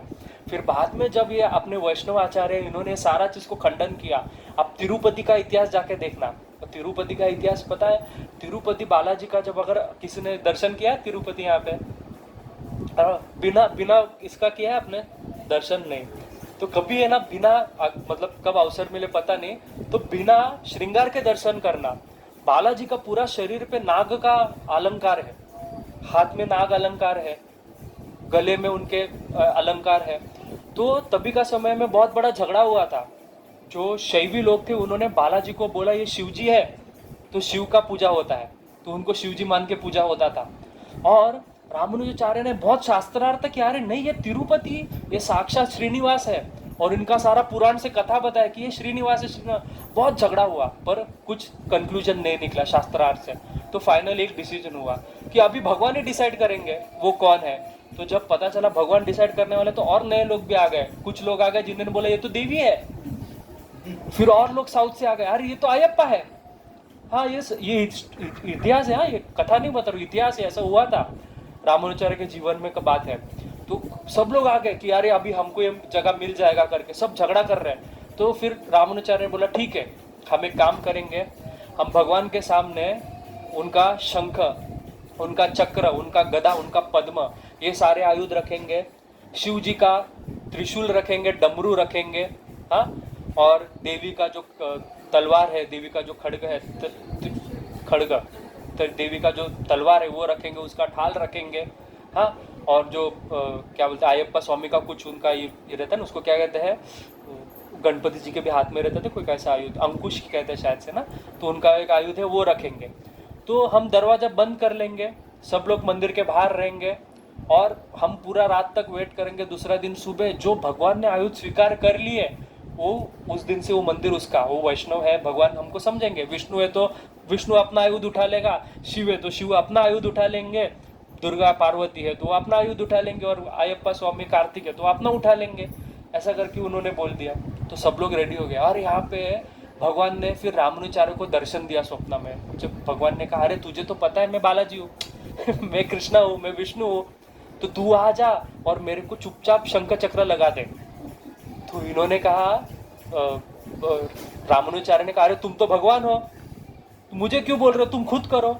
तो भगवान कहते हैं मेरा अवतार क्या है, मैं अर्चा अवतार हूँ, मैं मूर्ति के रूप में आया हूँ। मूर्ति कुछ करती है क्या? हाँ, मूर्ति कभी कुछ करती है? अभी कृष्ण यहाँ पे बैठे, आपके पास आते हैं क्या मुझे खिलाओ खिलाओ? नहीं, आपको जाना पड़ता है उनको खिलाने को, है ना।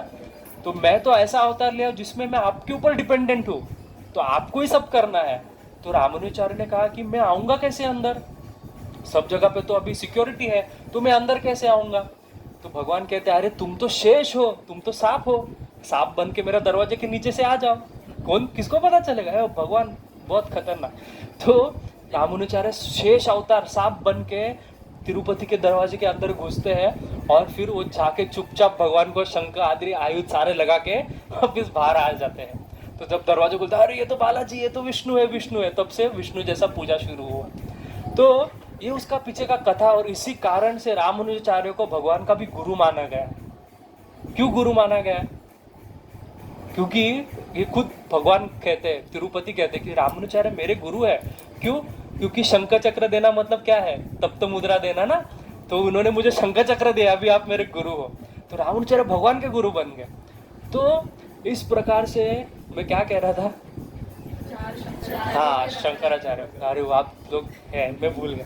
तो ये शंकराचार्य, ये सारा झगड़ा बहुत पहले से होता है कि कौन परतत्व है भगवान, और सबसे बड़ा डिस्कशन है कि भगवान का रूप है कि नहीं है, भगवान निर्गुण है कि भगवान सगुण है, भगवान निराकार है कि साकार है, ये सबसे बड़ा झगड़ा है।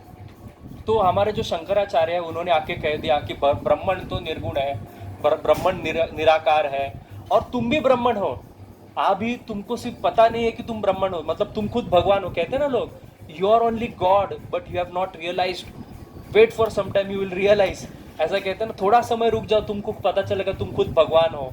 ये उनका सिद्धांत है। तो वास्तव में ये सिद्धांत गलत है, ये ऐसा कोई सिद्धांत नहीं है। पर शंकराचार्य स्पेशल कार्य से आए थे। पद्म पुराण में आता है, मायावादम असत शातम प्रपन्नम बौद्धम उच्चते, कि वो प्रपन्न बौद्धम छुपा हुआ बुद्धिज्म सिखाने ही आए थे, मायावाद करके शास्त्र। तो ये मायावादी लोग क्या होते हैं? मायावादी मतलब जो कहते हैं, आज भी जाना, आज के जो अभी शंकराचार्य है ना, अभिमुक्तेश्वर स्वामी, हाँ, तो वो जो स्वामी जी है वो अभी के शंकराचार्य है, ज्योतिर्पीठ के बहुत बड़ा पोस्ट है ये शंकराचार्य, कोई साधारण पीठ नहीं है। ऐसा कहते हैं कि आज भी जब शंकराचार्य का नियुक्ति होती है तो जो शारदा देवी है वो आके चूज करती है कि कौन शंकराचार्य बनेंगे श्रृंगेरी में। तो ये सारा बहुत बड़ा बड़ा पोस्ट है, ये कोई साधारण नहीं है और सम्मानीय है।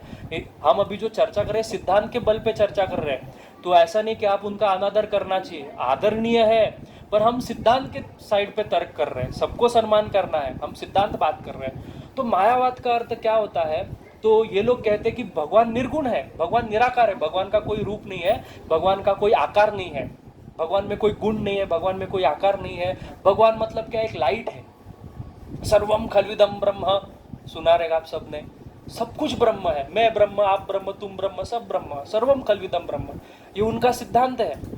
तो पर इन लोग फिर आगे जब उनको पूछेंगे, तो जब ये सारा चर्चा होता है सिद्धांत का, तो सिद्धांत का चर्चा कैसा होता है? जैसा वेदांत सूत्र लिखा जाता है, तो वेदांत सूत्र में सबसे पहला प्रश्न उद्भवता है कि हम कौन है, जैसा हम अभी जान रहे हैं मैं कौन हूँ। दूसरा प्रश्न आता है कि मैं यहाँ पे कैसे आया, तो कहाँ पे कैसे आया? तो इस ब्रह्मांड में कैसे आया, पृथ्वी पे, तो पृथ्वी बनी कहाँ से? ये सारा लाइंस में क्वेश्चन आते हैं। जैसे अभी साइंटिस्ट भी ढूंढ रहे पृथ्वी बनी कैसे, उनको भी नहीं पता चल रहा है। कभी बोलते बिग बैंग हुआ, कभी बोलते नहीं बिग बैंग नहीं हुआ, कुछ और हुआ था। तो ये कंफ्यूजन चलता है। तो ये पहले से ये विचार है, सिद्धांती लोग ये विचार करते, फिलोसॉफिकल कंक्लूजन निकालते कि ये सृष्टि का निर्माण कैसा हुआ। तो जब इनको ये सवाल पूछा जाता है कि अच्छा तुमने ये सारा चीज बता दिया कि मैं ब्राह्मण हूँ, मैं भगवान हूँ, तो मैं इस ब्रह्मांड में आया कैसे?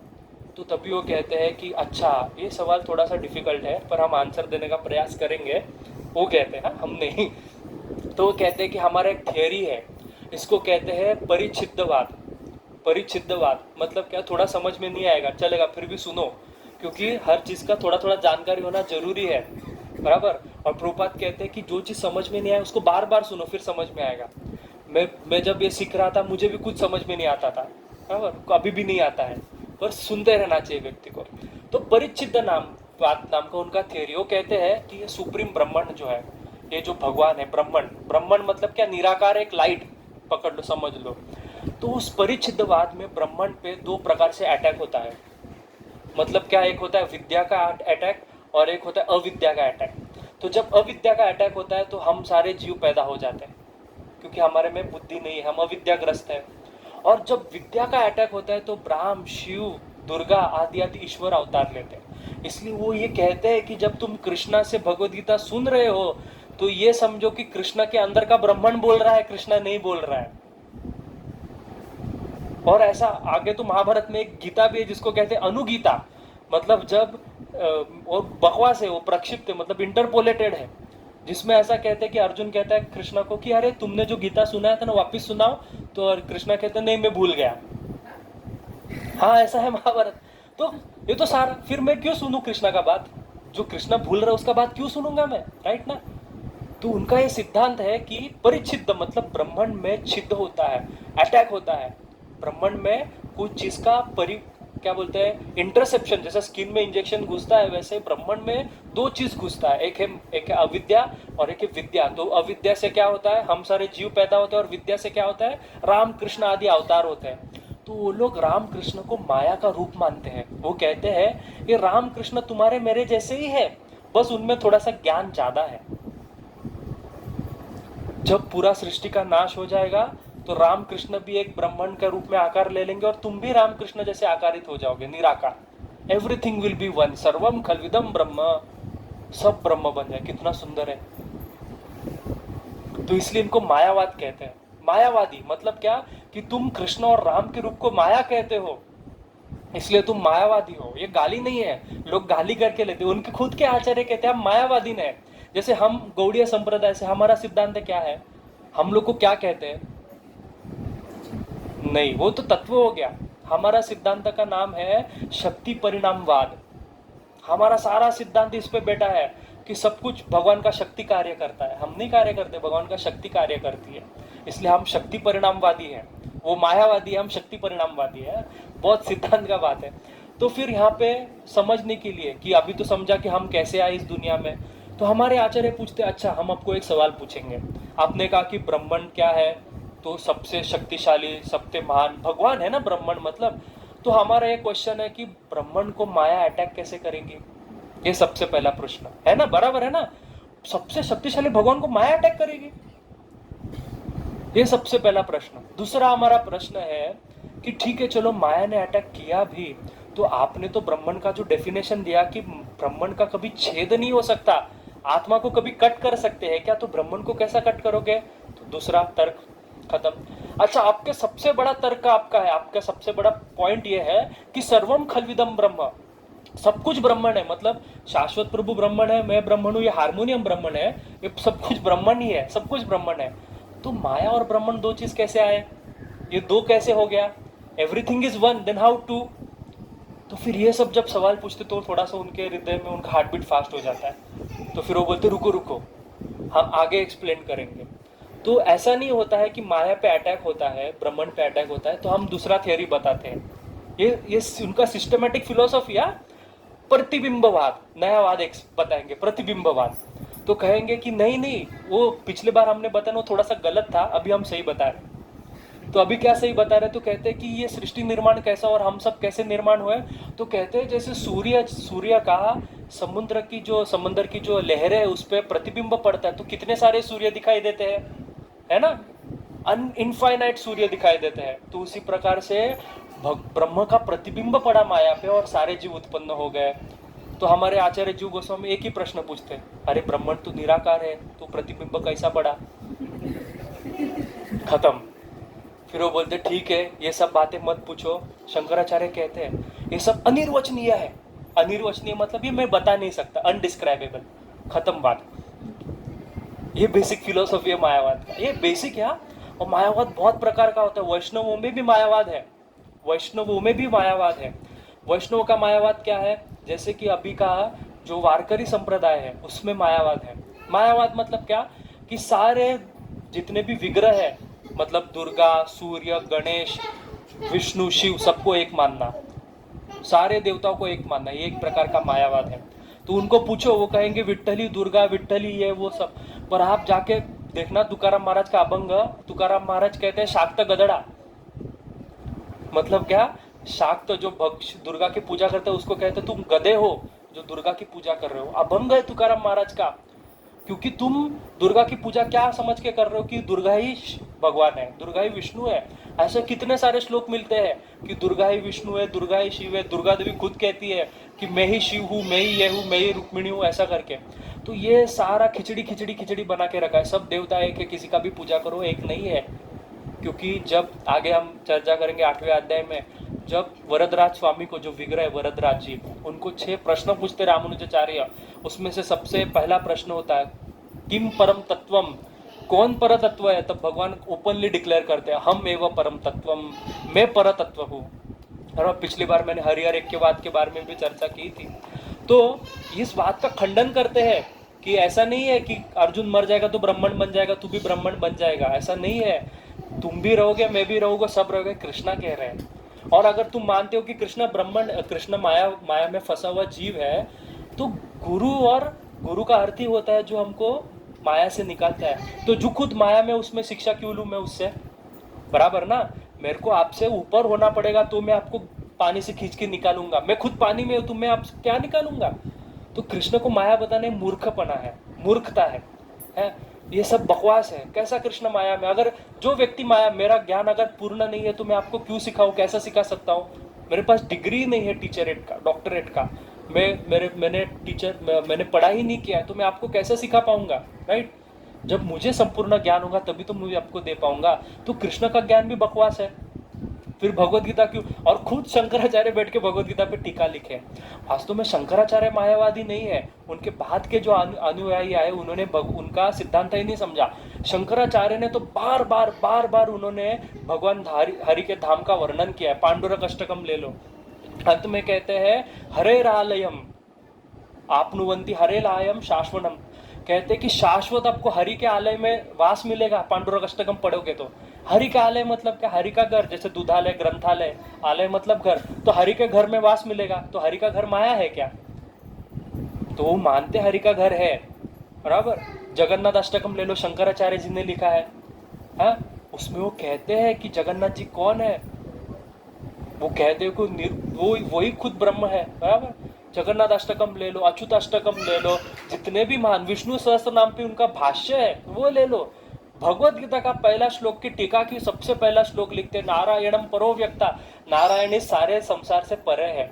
और सब खत्म होने के बाद, उन्हें इतना सारा वचन बोलने के बाद अंत में वो कहते हैं भज गोविंदम भज गोविंदम भज गोविंदम मूढ़मते। ये कहते हैं कि हे मूर्ख, तुम ये सारा संस्कृत विंस्कृत ये सारा सिद्धांत चर्चा में मत पढ़ो, ये सारा गड़बड़ घोटाला है, तुम इतना ही करो, भज गोविंदम भज गोविंदम भज गोविंदम मूढ़मते, हे मूर्खमती, गोविंद को भजो। ये उनका सिद्धांत था। अंत में बहुत सारा चीजें ऐसा है, हम अभी थोड़ा ही चर्चा कर पाए। तो ये बेसिक प्रभुपाद जी इस पर्पट में चर्चा करते हैं मायावाद का, ठीक है। तो ये था मायावाद, और मायावाद का खंडन करना प्रभुपाद का बहुत प्रिय चीज था, प्रिय काम था, क्योंकि हर वैष्णव आचार्य को गुस्सा आता है जब हमारे भगवान को आप माया कहते हैं, है ना? आएगा कि नहीं? मैंने आपके पास आया प्रभु जी, प्रभु जी को, प्रभु जी का स्तुति, प्रभु जी आप कितने अच्छे हो, आप कितना अच्छा खाना बनाते हो, पर क्या है ना, आपका आंख नहीं है, पर क्या है ना, आपका पैर नहीं है, आप में कोई गुण ही नहीं है, आप तो निर्गुण हो। तो प्रभु जी को अच्छा लगेगा, बुरा लगेगा?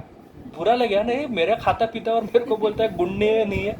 उसी प्रकार से ये स्तुति है भगवान का, ये बकवास है। अरे भगवान को जब शास्त्र में निर्गुण बोला जाता है तो उसका ये अर्थ होता है कि भगवान में भौतिक गुण नहीं है, जैसे हमारे में आलस्य, निद्रा, बराबर, भय, शोक, ये गुण नहीं है। और जब भगवान को निराकार बोला जाता है तो हमारे जैसा भौतिक आकार नहीं है, मतलब भगवान में हमारे जैसा हाड़ मांस का शरीर नहीं है। भगवान का, अगर आप भगवान कृष्ण के अंदर चले जाओगे, जैसे मार्कंडी ऋषि जब बटस से कृष्ण के अंदर चले गए थे, तो उनके अंदर उनको क्या भगवान का हृदय देखा, टुप टुप टुप चल रहा है? उनको क्या भगवान का इंटेस्टाइन दिखा? कुछ नहीं दिखा। उनको क्या दिखा? ब्रह्मांड दिखा। यशोदा मैया ने भगवान के मुख में ब्रह्मांड देखा। तो कैसे तुम कृष्ण के शरीर को हमारे शरीर से कंपेयर कर सकते हो? इसलिए हमको बहुत गुस्सा आता है जब हमारे कृष्ण को कोई मायावाद कहता है, कृष्ण माया है। तो उनके कोई अनुयायी थे, मैंने उनको लिख के भी भेजा था कि ये देखो तुम्हारे स्वामी ऐसा ऐसा कहते हैं और खुद को शंकराचार्य बोलते हैं, तो मैं इनको क्यों मानूं, ऐसा लिख के भेजा था उन्होंने। तो वो खुद बोले कि नहीं ये गलत है, उनको ऐसा नहीं बोलना चाहिए। तो वो लोग भी, कुछ लोग हैं जो मानते हैं, इसलिए हमको जनरली सबके सामने ये चर्चा नहीं करनी चाहिए और सबको ये बोलना नहीं चाहिए। ये सिद्धांत का बात है, आप सीख रहे हो इसलिए सिद्धांत सिखाया जाता है। कैसा नॉलेज में आपको अच्छा भी सीखना है, बुरा भी सीखना है। जब बुरा का ज्ञान होगा तब अच्छाई का वैल्यू पता चलेगा। हाँ, तो इसलिए क्या अपसिद्धांत ये जानना जरूरी है। इसलिए हम भक्ति सिद्धांत छोटा ठाकुर महाराज के प्रणाम मंत्र में क्या कहते हैं, अपसिद्धांत ध्वांत हारिण है। वो अपसिद्धांत का ध्वांत हारण करते हैं। इसलिए हम ये सारा अपसिद्धांत के बारे में चर्चा करते हैं कि क्यों अपसिद्धांत है, क्या है मायावाद, क्या है, ये जानना जरूरी है। कहीं हम मायावाद में ना फंस दें। और हमारे जो एक सन्यासी है भक्ति विकास महाराज, उन्होंने तो बहुत सुंदर व्याख्या की कि मायावाद क्या है। उनका एक्सप्लेनेशन आज तक मुझे सबसे बेस्ट लगा प्रभु जी। वो कहते हैं मायावाद मतलब, बोलते हैं कि अवॉइडिंग कृष्णा इज मायावाद।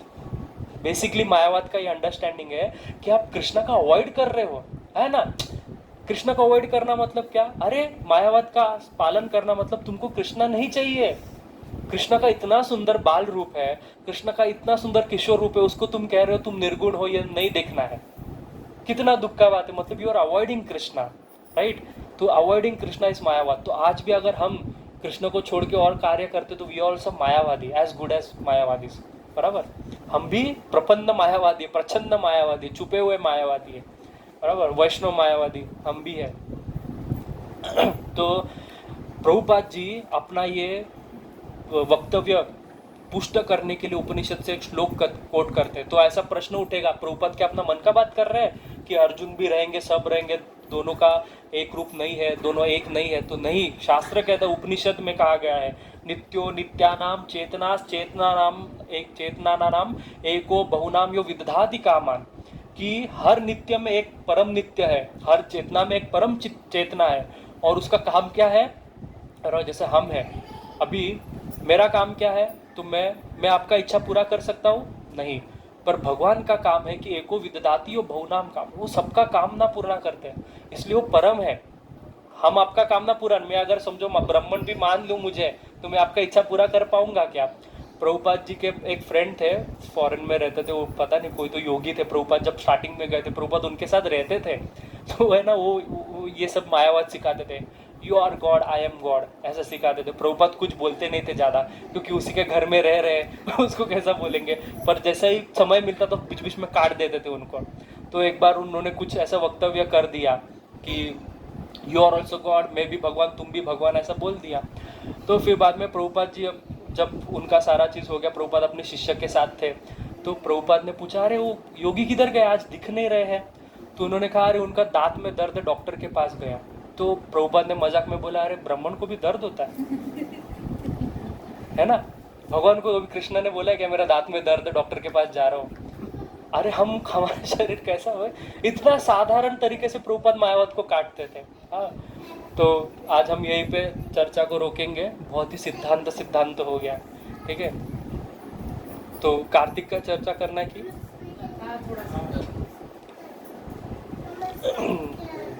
तो आज मेरा इच्छा था कि हम लोग सब लोग थोड़ा सा कार्तिक मास के बारे में जानें, क्योंकि वास्तव में जैसे कि हम सबको पता है कि कार्तिक मास शुरू होने वाला है। तो ये कार्तिक व्रत का पालन करना, रूप गोस्वामी भक्ति के 64 अंग बताते, 64 अंगास ऑफ भक्ति, 64 अंग मतलब भक्ति क्या है? तो ये 64 अंग का पालन करना भक्ति है। अनन्य अंग है, उसमें से 64 टॉप मोस्ट है, और उसमें से एक अंग है ऊर्जा व्रत का पालन करना। रूप गोस्वामी उसको कहते हैं ऊर्जा व्रत। ऊर्जा व्रत मतलब क्या? कि जो व्रत वैष्णव को ऊर्जा देती है। तो ये व्रत ऊर्जा व्रत क्यों कहा जाता है?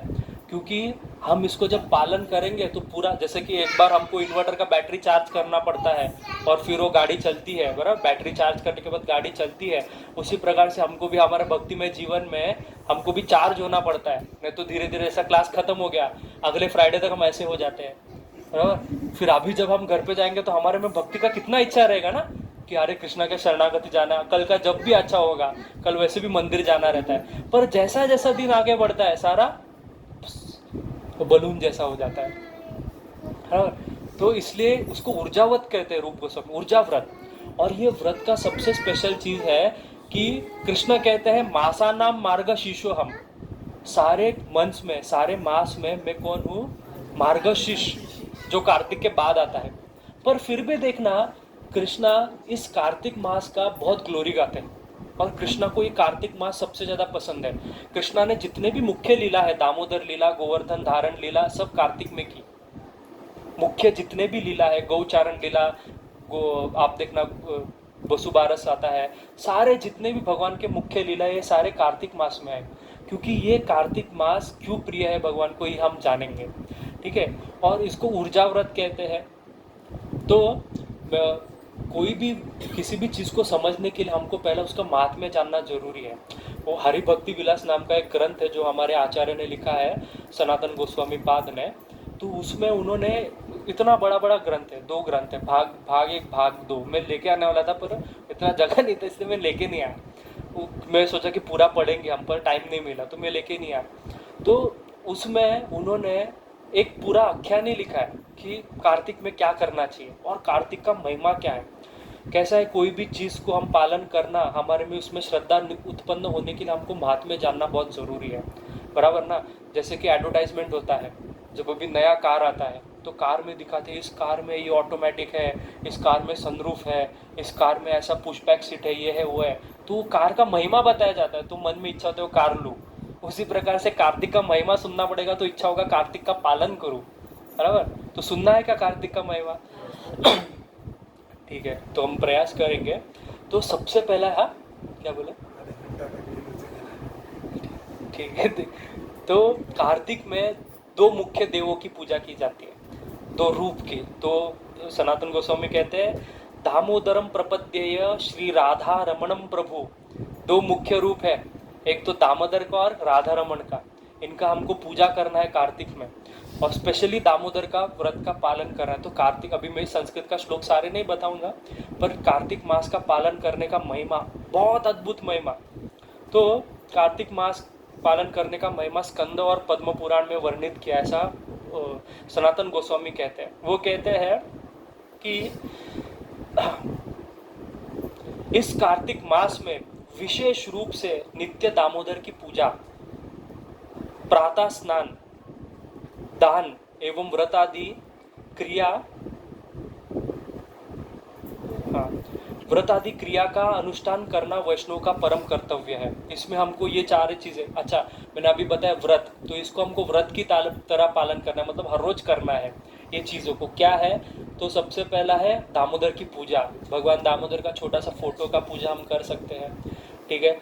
उसके बाद में हमको दामोदर का पूजा मतलब पता है ना, दामोदर मतलब कौन सा रूप भगवान का, जिनको नहीं पता, जिसमें यशोदा मैया दामोदर को बांधी है उक्कल से, वो अलग फोटो का पूजा। प्रातः स्नान, ये सबसे जरूरी है कार्तिक में, सुबह उठ के स्नान करना, वो भी कब? ब्रह्म मुहूर्त में, ब्रह्म मुहूर्त में। और दुख मत मानना, क्योंकि मेरे को पता है हम सब काम करने वाले लोग हैं, तो हमारे लिए आगे बताते हैं हमारे लिए क्या है। ठीक है, क्योंकि आचार्य बहुत दयालु, उनको पता हम जैसे जीव आने वाले हैं, उनको सब पता है ना।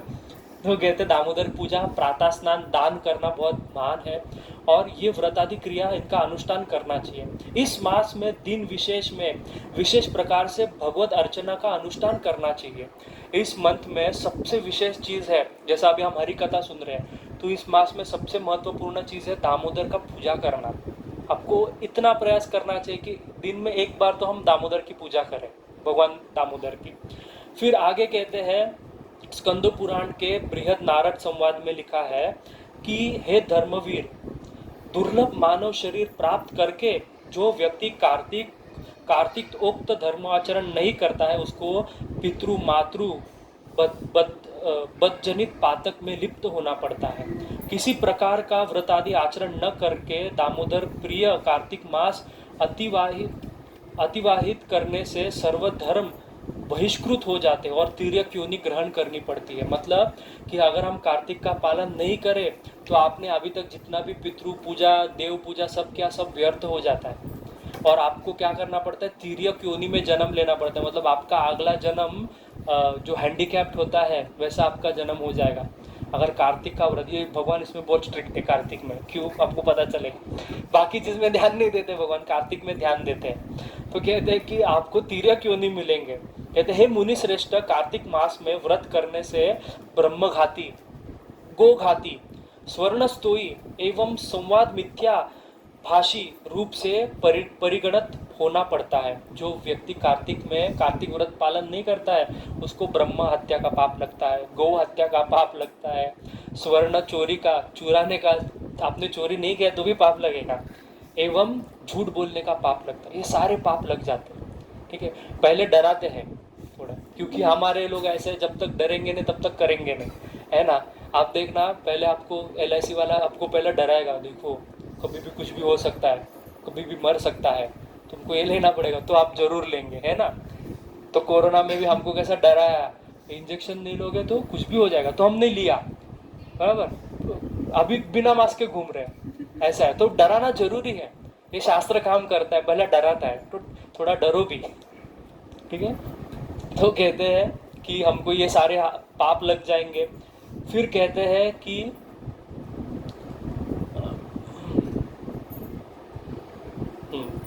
कहते हैं कि और भी कथित है, हे नारद, विष्णु व्रत धारण न करके कार्तिक मास में अतिवाहित करने से अजन्म संचित पुण्य फल विनिष्ट हो जाते हैं। मतलब अपने अभी तक जितने जन्म व्यतीत किए और उसमें जितने भी पुण्य मिले ना, सब नष्ट हो गए अगर कार्तिक का व्रत पालन नहीं किया तो। कहते हैं कि हे विप्रवृंद, बिना नियम जो मानव कार्तिक मास यापन करते हैं, श्री कृष्ण उनके प्रति परामुख हो जाते हैं और ये मास श्री हरि को प्रसन्न करने वाला है। ये हरि का मास है, ये हरि को बहुत प्रिय है।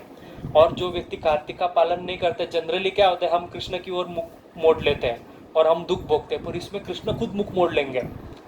मतलब जैसे सूर्य छुप जाएगा तो क्या हो जाएगा, उसी प्रकार से कृष्ण उस व्यक्ति से मुंह फेर लेंगे जिसने कार्तिक में नियम नहीं पालन किया। तो नियम पालन करना बहुत जरूरी। क्या नियम पालन कर सकते हैं इसका हम देखेंगे। तो कहते हैं कि स्कंद पुराण में युक्त है, सर्व तीर्थ स्नान जनित एवं यावतीय दान वर्जित जनित फल भी कार्तिक के फल के कोट्याद एकांश के समान भी नहीं है। मतलब अपने पूरे जन्म में जितने भी तीर्थ में स्नान कर लिए, कोटि कोटि पुण्य आदि फल प्राप्त कर लिए, बहुत सारे कोटि दान कर लिए, उसका एक अंश भी कार्तिक नियम के समान नहीं है। तो कहते हैं, हे नारद, यह सत्य कथन है। श्री हरि के उद्देश्य में कार्तिक मास में कुछ पुण्य आचरण किया जाता है और तत्समुदाय का ही क्षय होता है। कार्तिक मास में यावतीय मास में मध्य उत्कृष्ट है। परम पुरुष स्वयं एवं पवित्र समूह में माध्यम में भी पवित्र है। तो कहते हैं कि कार्तिक मास सारे मासों में सबसे पवित्र है। भले भगवान कहते हैं भगवद गीता की मासा नाम मार्गशीर्ष हम, मैं मासों में मार्गशीर्ष हूँ, पर सबसे पवित्र और महान मास कार्तिक को बताते हैं भगवान। तो कहते हैं द्वादश मासेषु कार्तिकेषु कृष्ण वल्लभ, कि सारे 12 मास में से ये कार्तिक कृष्ण को अत्यंत प्रिय है, कृष्ण का फेवरेट मास है ये कार्तिक मास। तो कहते हैं पद्म पुराण में युग स्थल में द्वादश मास में कार्तिक मास को श्री कृष्ण का प्रिय बताया गया है। और कहते हैं कि स्कंद पुराण में इस जगत में समस्त व्रतों का फल एक जन्म मात्र अनुगमन करता है। अर्थात जो व्यक्ति कार्तिक का पालन करता है, उसने जितने भी व्रत किए हैं वो सारे व्रत ऑटोमेटिक पालन हो जाते हैं, जो आपने नहीं किए हो तो भी सिर्फ कार्तिक व्रत का पालन करने से। कहते हैं वाराणसी, कुरुक्षेत्र, नैमिषारण्य, पुष्कर, आवृत तीर्थ में जाने का पुण्य संचय हो जाता है। उस सारा पुण्य आपको सिर्फ कार्तिक व्रत पालन करने से मिल जाता है। मतलब अब अयोध्या मत जाओ, आप काशी मत जाओ, कुछ भी मत करो, बस एक कार्तिक नियम पालन करो, आपको सारा पुण्य फल मिल जाएगा। और कहते हैं जो व्यक्ति कार्तिक मास में कहते हैं स्वशक्त युक्त और यथार्थ वैष्णव व्रत करते हैं उनका कर्तलगत मुक्ति प्राप्त हो जाती है। मतलब जो व्यक्ति कार्तिक में सारे नियम का पालन करके कार्तिक व्रत पालन करते हैं, उनके हाथ में भगवान मुक्ति रख देते हैं। उनको मुक्ति के लिए कुछ करना नहीं पड़े, कर्तलगत आ जाती है मुक्ति, कुछ करने का जरूरत नहीं है। तो कहते हैं कि देव ऋषि पितृगण निषेवत सब पुत्र कार्तिक व्रत अनुष्ठान करने से मानवगण महाफल लाभ करता है। तो जो व्यक्ति कार्तिक का फल प्राप्त करता है, जिसमें समझ लो अभी पितृपक्ष किया, उसमें पितृदान, पितृ के लिए कोई काम नहीं किया, कोई कार्य नहीं कर पाया, कार्तिक व्रत पालन करने से वो सारे कार्य पूरे हो जाते हैं और अनंत कोटि पितृ को फल प्राप्त हो जाए कि वो कृष्ण के धाम में पहुंच जाते हैं। कहते और भी कथित है कि जो मानव कार्तिक मास में भक्ति पूर्वक नियम से श्री हरि कथा का श्रवण करता है, वह कथा श्लोकार्ध का पाद मात्र होने पर भी शत गोदान का फल मिल जाता है। मतलब कार्तिक में अगर समझो हरि कथा में बैठे हो और कथा में सिर्फ आप आधा श्लोक सुन के उठ के चले गए, तो आधा श्लोक का महिमा क्या है कि 100 कोटि गोदान का फल प्राप्त, करोड़ों करोड़ों गोदान कर ले सिर्फ आधा कथा सुन के जाने से, निमिष सुन के जाने से कथा का। तो वो कहते हैं, आगे कहते हैं कि हे महामुनि, सर्वधर्म परित्याग पूर्वक कार्तिक मास में श्री हरि सम्मुख में श्री हरि कथा श्रवण करनी चाहिए। हमको हरि की कथा श्रवण करनी चाहिए, हरि के सामने बैठ के। और एक कथा भी आती है पद्म पुराण में कि जहाँ पे आपकी इच्छा नहीं हो तो भी अगर आप कार्तिक व्रत अनायास पालन कर ले। जैसे कि एक कथा थी कि एक बहुत बड़ा डाकू था, वो वृंदावन में आता है और वो देखता है कि वृंदावन में सारे गोस्वामी कार्तिक में भगवान को दीप दिखा रहे हैं, तो उनको देख के हंसता है, ये क्या कर रहे हैं। तो ये करने मात्र से वो भगवत धाम चला जाता है, सिर्फ ऐसा चिढ़ाने मात्र से। दीप भी नहीं दान कर रहा है, सिर्फ चिढ़ा रहा है, तो ये चिढ़ाने मात्र से भगवत धाम पहुंच जाता है। तो ये क्यों, तो इसका कारण बताते हैं, क्योंकि ये जो मास है ये राधा रानी का मास है। कहते हैं कि कार्तिक कार्तिकी नाम से पड़ता है। राधा रानी का एक नाम है कार्तिकी, उसके नाम से ये मास का नाम पड़ा है कार्तिक मास। और राधा रानी का नाम मास होने के कारण ये कृष्ण को अत्यंत प्रिय है। जो चीज राधा रानी का वो कृष्ण को प्रिय है, इसलिए कहते हैं कि सर्व गोपेशु सेविका विष्णु अत्यंत वल्लभा। सारे गोपियों में राधा रानी मेरे लिए अत्यंत प्रिय है, तो जो भी उसके लिए प्रिय है वो सारा चीज मेरे लिए प्रिय है। तो कार्तिक में हमको क्या नियम पालन करना चाहिए, तो भगवान कहते हैं सबसे बेस्ट नियम है कि सुबह उठ के स्नान करना।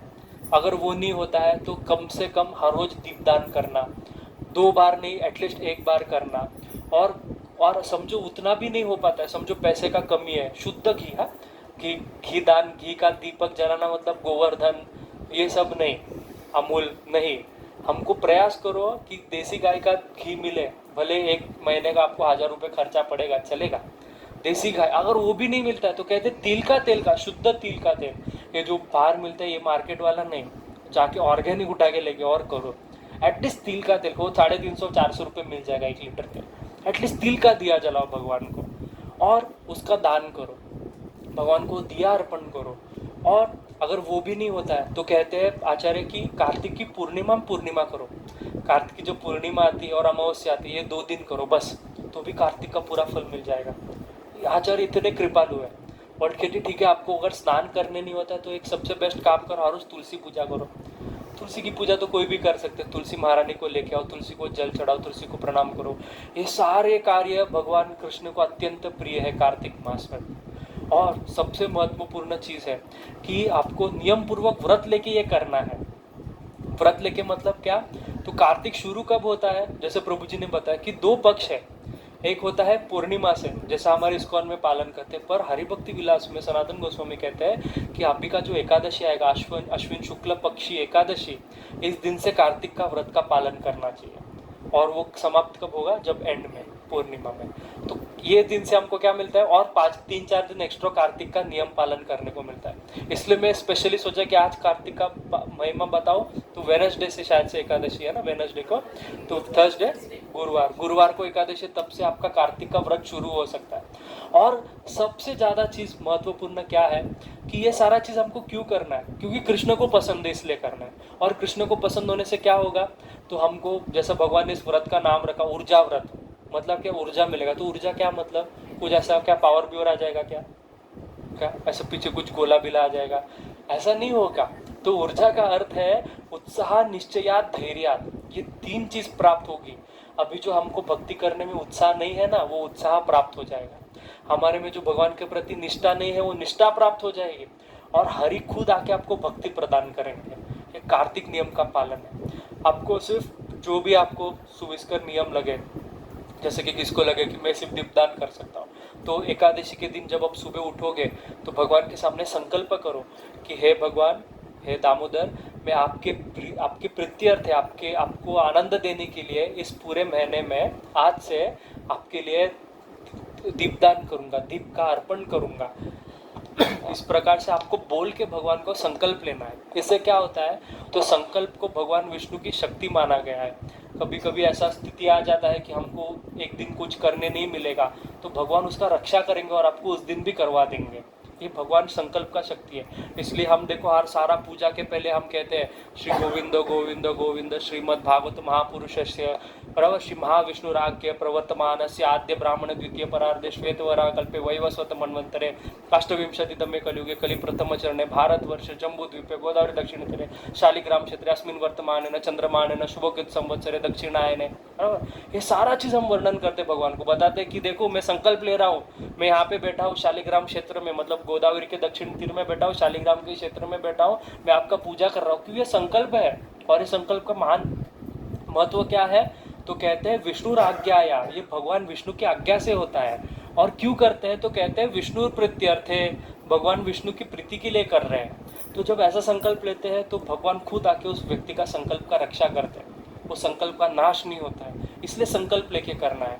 वो मंत्र भी है, मंत्र नहीं बोलो तो भी चलेगा, सिर्फ इतना भगवान के मन में संकल्प लो, हाथ में पानी लेके, कि भगवान आज से मैं कार्तिक व्रत का पालन करूंगा, ये चीज करूंगा, और जो बोले वो करो। वो आपके लिए कृपामयी है, नहीं करोगे तो भी भगवान कृपा करेंगे, क्योंकि कार्तिक हम पालन करते हैं। और सबसे महत्वपूर्ण नियम, कि कार्तिक में हर रोज दामोदर अष्टकम का पाठ करना है। सत्यव्रत मुनि ने जो रचना की है दामोदर अष्टकम सबको पता है, जिनको नहीं पता है प्रभु जी से आप ले सकते हो, प्रभु जी डाल देंगे ग्रुप में हिंदी में, और कैसे हमको गाना है वो भी प्रभु जी आपको बता देंगे। हर रोज उसका पाठ करना है। बट 8 श्लोक है, ये सारा नियम करने को हार्डली 5 मिनट से भी ज़्यादा नहीं लगता। बस ये पालन करो और आप देखना, हाँ यूट्यूब पे भी मिल जाएगा। ये सब करने से आप देखना आपका भक्ति में कितना वृद्धि हो जाएगा, अद्भुत ऊर्जा मिलेगी राधा रानी का कृपा से, क्योंकि राधा रानी का कृपा से ही हमको भक्ति प्राप्त होती है। नारद पंचरात्र में कहते हैं लक्ष्मी पुरस्कृत्य भक्ति प्राप्ति, कि लक्ष्मी का कृपा से ही व्यक्ति को भक्ति प्राप्त होता है। ये कृष्णा कोई भक्ति नहीं देते हैं, ये अपने जीवन में मस्त है, ये अपने पे ध्यान भी नहीं देते। ये राधा रानी विशेष कृपा करती है, इसलिए इसका ये स्पेशलिटी है कि राधा रानी का शरण हमको लेना है। तो इसलिए इस व्रत को प्रभुपाद जी भी कहते हैं नेक्टर ऑफ डिवोशन में। और प्रभुपाद जी को किसने पूछा भी, कुछ लोग बहुत कठोर नियम लेते हैं, तो प्रभुपाद जी कहते, प्रभुपाद जी किसने पूछा कि प्रभुपाद कैसे नियम पालन करना चाहिए, तो प्रभुपाद ने बहुत सिंपल कर दिया कि पूरा दिन हरि का स्मरण करो, चैंट ऑल टाइम।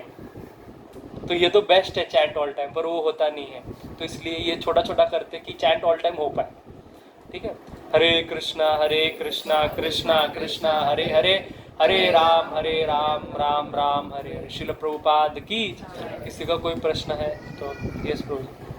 मेरा एक प्रश्न है कि हाँ। जैसे कि आज के आधुनिक युग में लोग हमारे इतने शास्त्र हैं, भगवत गीता महापुराण सब कुछ है, तो लोग साईं बाबा को इतना क्यों हाईलाइट कर रहे हैं, क्यों इतना मान्यता दे रहे हैं, क्यों हमारे प्रचार में कमी है या किस लिए? नहीं, साईं बाबा को कोई कैसा है कि अभी का जो उनको राम करके कृष्ण करके दर्शा रहे हैं कि साईं बाबा राम है, कृष्ण है, हाँ भगवान है, क्योंकि इसका पीछे किसी प्रचार का कमी नहीं है, प्रचार का कमी का बात ही नहीं है। वास्तव में क्या चीज़ है कि भगवान भगवद गीता के अध्याय में कहते, सातवें 9वें अध्याय में वो कहते हैं कि देवताओं का पूजन के बारे में, तो कहते हैं कि ये जो मनुष्य लोग हैं इन सब का पूजा क्यों करते हैं, बोलते हैं कि क्षिप्रम सिद्धिम चाहिए उनको। हाँ, मटीरियलिस्टिक बोलने से भी कि उनको जल्दी गेन्स चाहिए। आज का युग में कैसा है, हमको पिज्ज़ा चाहिए 30 मिनट्स में, बराबर, हमको 1 घंटा रुकना नहीं है। अमेजोन का डिलीवरी चाहिए, प्राइम 1 डे डिलीवरी, बराबर, 1 दिन में सब कुछ चाहिए। तो ये हमारा आदत ही है कि वी वांट एवरीथिंग क्विक। तो साईं बाबा का प्रचार ही ऐसा हो गया, अरे ये तो इच्छा पूरा करते हैं, तो लोग जाते हैं जिधर भी। आप साईं बाबा छोड़ो, इधर सिर्फ वैसे में थोड़ा ऐसा ना, आप जाके किसी को बोल दो, अरे पता है उधर उस बिल्डिंग में एक बाबा रहता है, वो इच्छा पूर्ण करता है, ऐसा न्यूज़ फायर की तरफ फैल जाएगा, वो बाबा के घर के सामने लाइन लग जाएगा। बड़ा बात नहीं है, क्योंकि लोगों को जो भी जल्दी मिले वो चाहिए। अभी हरि भक्ति करने में कितना कठिनता है, बराबर। हम तो आपको बोलते भी है कि सबसे भयानक भक्ति है हरि का भक्ति, मतलब गारंटी है ही नहीं कि तुम भगवत धाम जाओगे कि नहीं जाओगे, बराबर है। पर हमारे हम क्यों करते हैं, हम आचार्य के भरोसे, व्यास भरोसे की उरी, हम आचार्य के भरोसे हैं। प्रभुपाद ने कहा है कि तुम मेरा धोती पकड़ के रखना, बैक डोर से मैं लेके जाऊंगा, हम उसके भरोसे हैं, बराबर। तो ये साईं बाबा आदि इन लोग का कैसा है, ये लोग ठीक है, पता नहीं सत्पुरुष है नहीं है क्या है, हमको सिर्फ इतना समझना है कि शास्त्र का जो विधि है उसको पालन करना है। यदि शास्त्र विधि मुस्तरिच्य ना सिद्धिम ना परमाम गतिम, और भगवान कौन है, किसकी पूजा करनी चाहिए, शास्त्र डिसाइड करता है। कौन से व्रत, हाँ सत्यनारायण पूजा करो क्योंकि शास्त्र में बताया, दुर्गा का पूजा करो शास्त्र में बताया।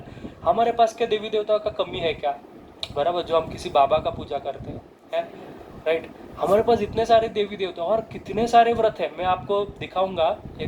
मैं इसको पता है, एक बहुत यंग लड़का है 23 साल का, उसने एक व्रत होता है जिसको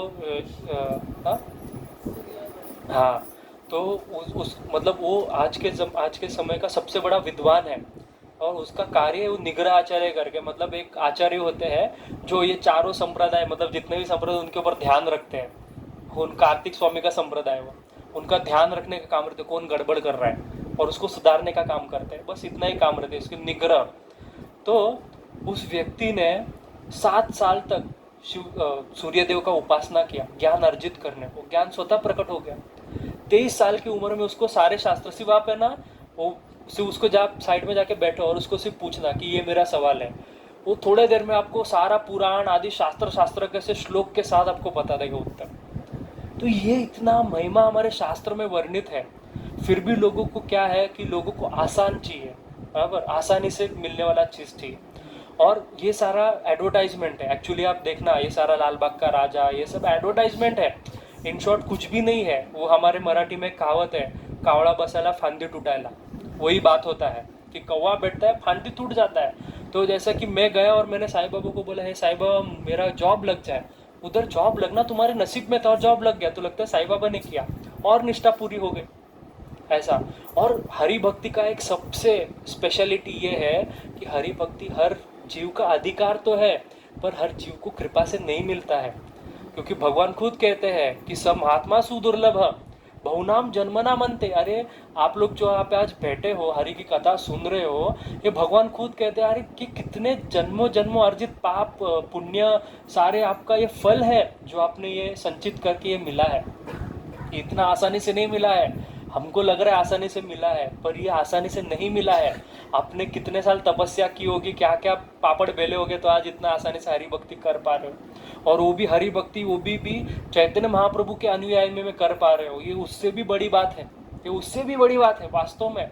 आज भी आप जाके देखना, वृंदावन के साधु संत ये कहते हैं कि अगर तुमको प्रेम चाहिए, हमारे संप्रदाय के नहीं, राजेंद्र दास महाराज जी, राघवाचार्य सब कहते हैं, बाकी संप्रदाय के भक्त, अगर तुमको हरि भक्ति चाहिए, सॉरी कृष्ण प्रेम चाहिए, भगवान के प्रति प्रेम चाहिए, चैतन्य चरितामृत पढ़ो।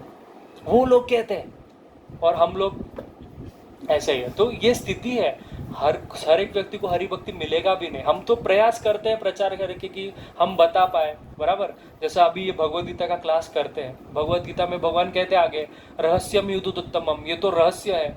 तो ये प्रश्न उठेगा कि भगवान ये रहस्य है, तो आपने इतना बड़े लोगों में कैसे कह दिया रहस्य? अभी सीक्रेट है तो मैं प्रभु जी के कान में बताऊंगा, सीक्रेट सबको थोड़ी बताऊंगा। तो भगवान कहते हैं ओपन रहस्य है, it is an open secret. अभी ओपन सीक्रेट क्या होता है? तो ये ओपन सीक्रेट का ये महिमा होता है कि जैसा उदाहरण दिया जाता है कि जैसा जो क्या बोलते हैं फार्मर होता है, बराबर, फार्मर को क्या बोलते हैं? किसान होता है। तो किसान जैसा हाथ में बीज लेता है और फेंक देता है, हाँ, तो उसमें से सारे बीज को क्या पेड़ आ जाएगा? क्या नहीं, उसमें से कुछ कुछ बीज ही अंकुरित होते हैं। वैसा ज्ञान हम सबको दे रहे हैं।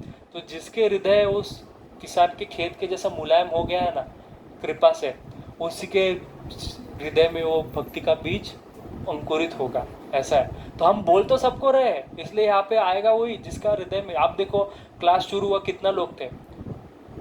हाँ, 50-60 लोग, बराबर। धीरे धीरे हमारे वो भी छोड़ा, हमारे भक्त, मैं जब भक्ति शास्त्री करने बैठा था, हम 40 लोग थे, सब सीनियर डिवोटीज। बाद में कितने लोगों को सर्टिफिकेट मिला? 10। पूरा क्लास खाली हो जाता है। ये फैक्ट है। क्योंकि ये सारा चीज़ें बोलना करना बहुत आसान लगता है, पर है नहीं। इसमें थोड़ा सा हमको इच्छा लगता है, थोड़ा सा इच्छा रख के कभी कभी कुछ लोग क्या, अरे कुछ समझ में नहीं आ रहा है, प्रभु जी क्या बोल रहे हैं, छोड़ दे।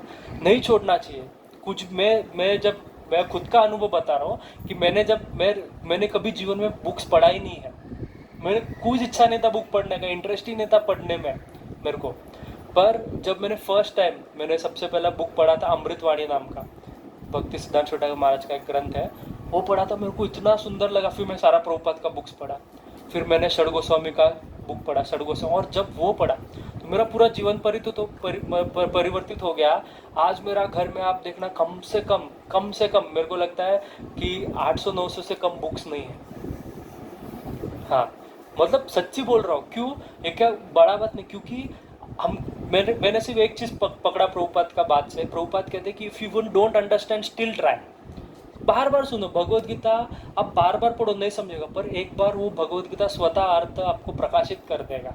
ये ग्रंथ पढ़ने का कृपा है। ऐसा नहीं होता एक बार बैठ गया समझ लिया सब विद्वान बन गया, नहीं हो गया। बड़े बड़े लोग कितना साल, शंकराचार्य अभी भी डिसाइड नहीं कर पा रहे भगवान का आकार है कि नहीं है, हमको कैसा समझेगा, है ना? तो बहुत दुर्लभ है। और किसी का कोई प्रश्न? यस माता जी। जो पितृपक्ष में लोग मतलब दादाजी दारू हाँ, पिताजी उनको देते हैं, वो देते हैं, तो वो पता है गलत है। तो अगर किसी को समझाना है कि ये नहीं करना रखना चाहिए, तो कैसे समझाना? ये सबसे कठिन चीज़ है समझाने को। हुआ है ऐसा। क्यों? देखो, पहला चीज़ लोग बोलते हैं कि हमारे में ये है, हाँ, हमारे अभी जैसा पिछले बार जब हम माता जी के घर पे, प्रभु जी के घर पे क्लास करते थे ना, तभी एक वो हाँ, उसके माता जी है, तो वो भी मेरे को ये बात बोली, हमारे पितरों को तो वो नॉनवेज देना पड़ता है। तो मैंने उनको पूछा कि हाँ नहीं, हाँ नहीं सुना जवाब सुन नहीं, फिर उन्होंने पूछा, तो मैंने उनको बोला कि मेरे को सिर्फ इतना बताओ कि आपके पितृ अभी ऊपर चले गए, बराबर, तो अभी वो कौन सा इसमें नॉनवेज खाएंगे या कैसा खाएंगे, बराबर, उनका कौन सा शरीर है जो नॉनवेज खाने के लिए। आपको पता है हम पिंडदान जो करते हैं, जो हम राइस बॉल का पिंड बनाते हैं, वो क्यों बनाते हैं? कभी पूछा क्यों बनाते हैं?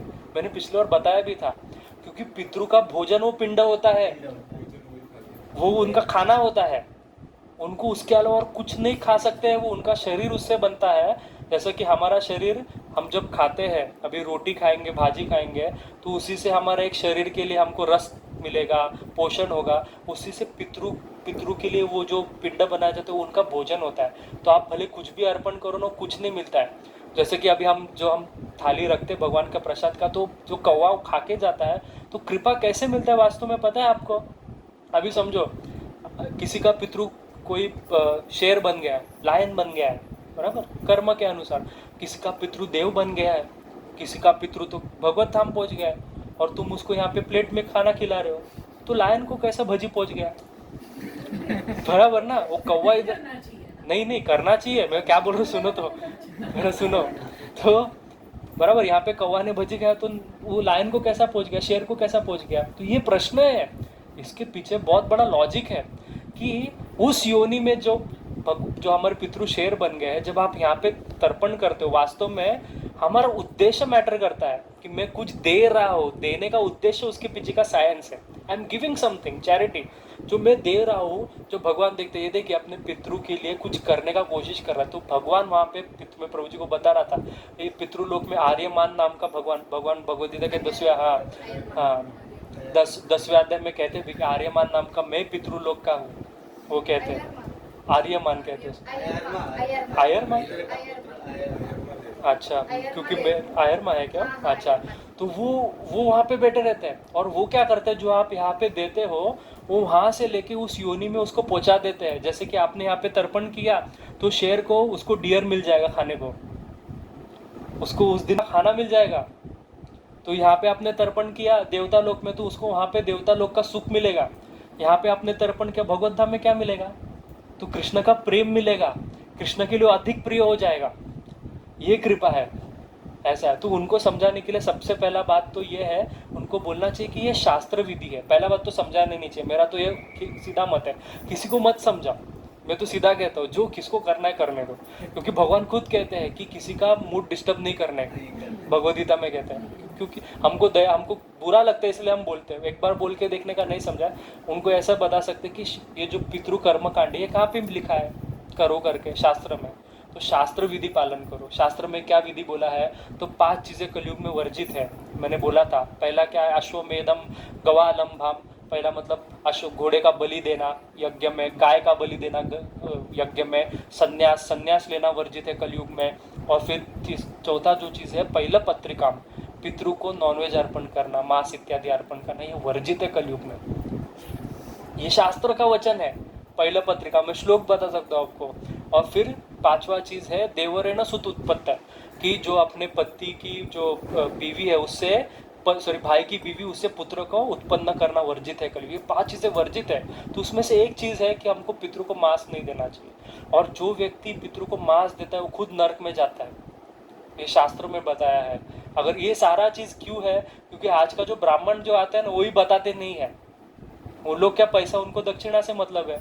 हमारे घर पे जब ब्राह्मण आते, वो बोलते हैं हाँ तुम्ही नंतर दाखवू शकतात, ऐसा बोलते हैं। ये क्या है नंतर दाखवू शकतात? उसको कुछ मतलब नहीं, तुम नरक में जाओ स्वर्ग में जाओ। हमको पता है कि हम तुमको, हाँ एक गड़बड़ है। आप वास्तव में अगर बहुत ही निकटवर्ती है तो मानेगा, अगर नहीं है तो नहीं मानेगा। आप कितना भी प्रयास कर लो, भगवान से हम सिर्फ इतना प्रार्थना कर सकते हैं, सद्बुद्धि दे, बस इतना ही कर सकते हैं ऐसा। क्योंकि हाँ हम कितना बोल के, अभी मेरे घर पे मेरे जो पिताजी वो भी हम लोग कोकण से है तो वही सब बैकग्राउंड से बुलाए, तो मैंने कभी उनको बोला नहीं ये सब मत करो। मैं भगवान से प्रार्थना करता रहा, ऑटोमेटिकली सब बंद हो गया। एक दिन ऐसा है, तो ऐसे ही एक दिन ऐसा आ जाएगा, तो उनको जैसा करना है करने दो, एक बार समझा के देखो। वो मैंने ऐसा था कि मतलब जो पाप उन्होंने इधर किया है फिर वो उधर भी वही करेंगे पाप, मतलब नहीं, उनको वो वहाँ पे भी ऐसा उन हाँ उनको एक्चुअली दुख, मैंने कहा ना पिछली बार मैंने बताया भी पितृपक्ष में, उनको जो भी छोड़ो, हमारे तुकाराम महाराज खुद कहते हैं कि जब विष्णु का दास किसी कुल में उत्पन्न लेता है उसका कुल भाग्यवान बन जाता है। वास्तव में पितृ को आनंद तभी होता है जब वो देखते हैं कि अरे वैष्णव माम कुले भविष्यति, मेरे कुल में भविष्य में वैष्णव उत्पन्न होगा। तो वास्तव में पितृ से वैष्णव से तृप्त होते हैं।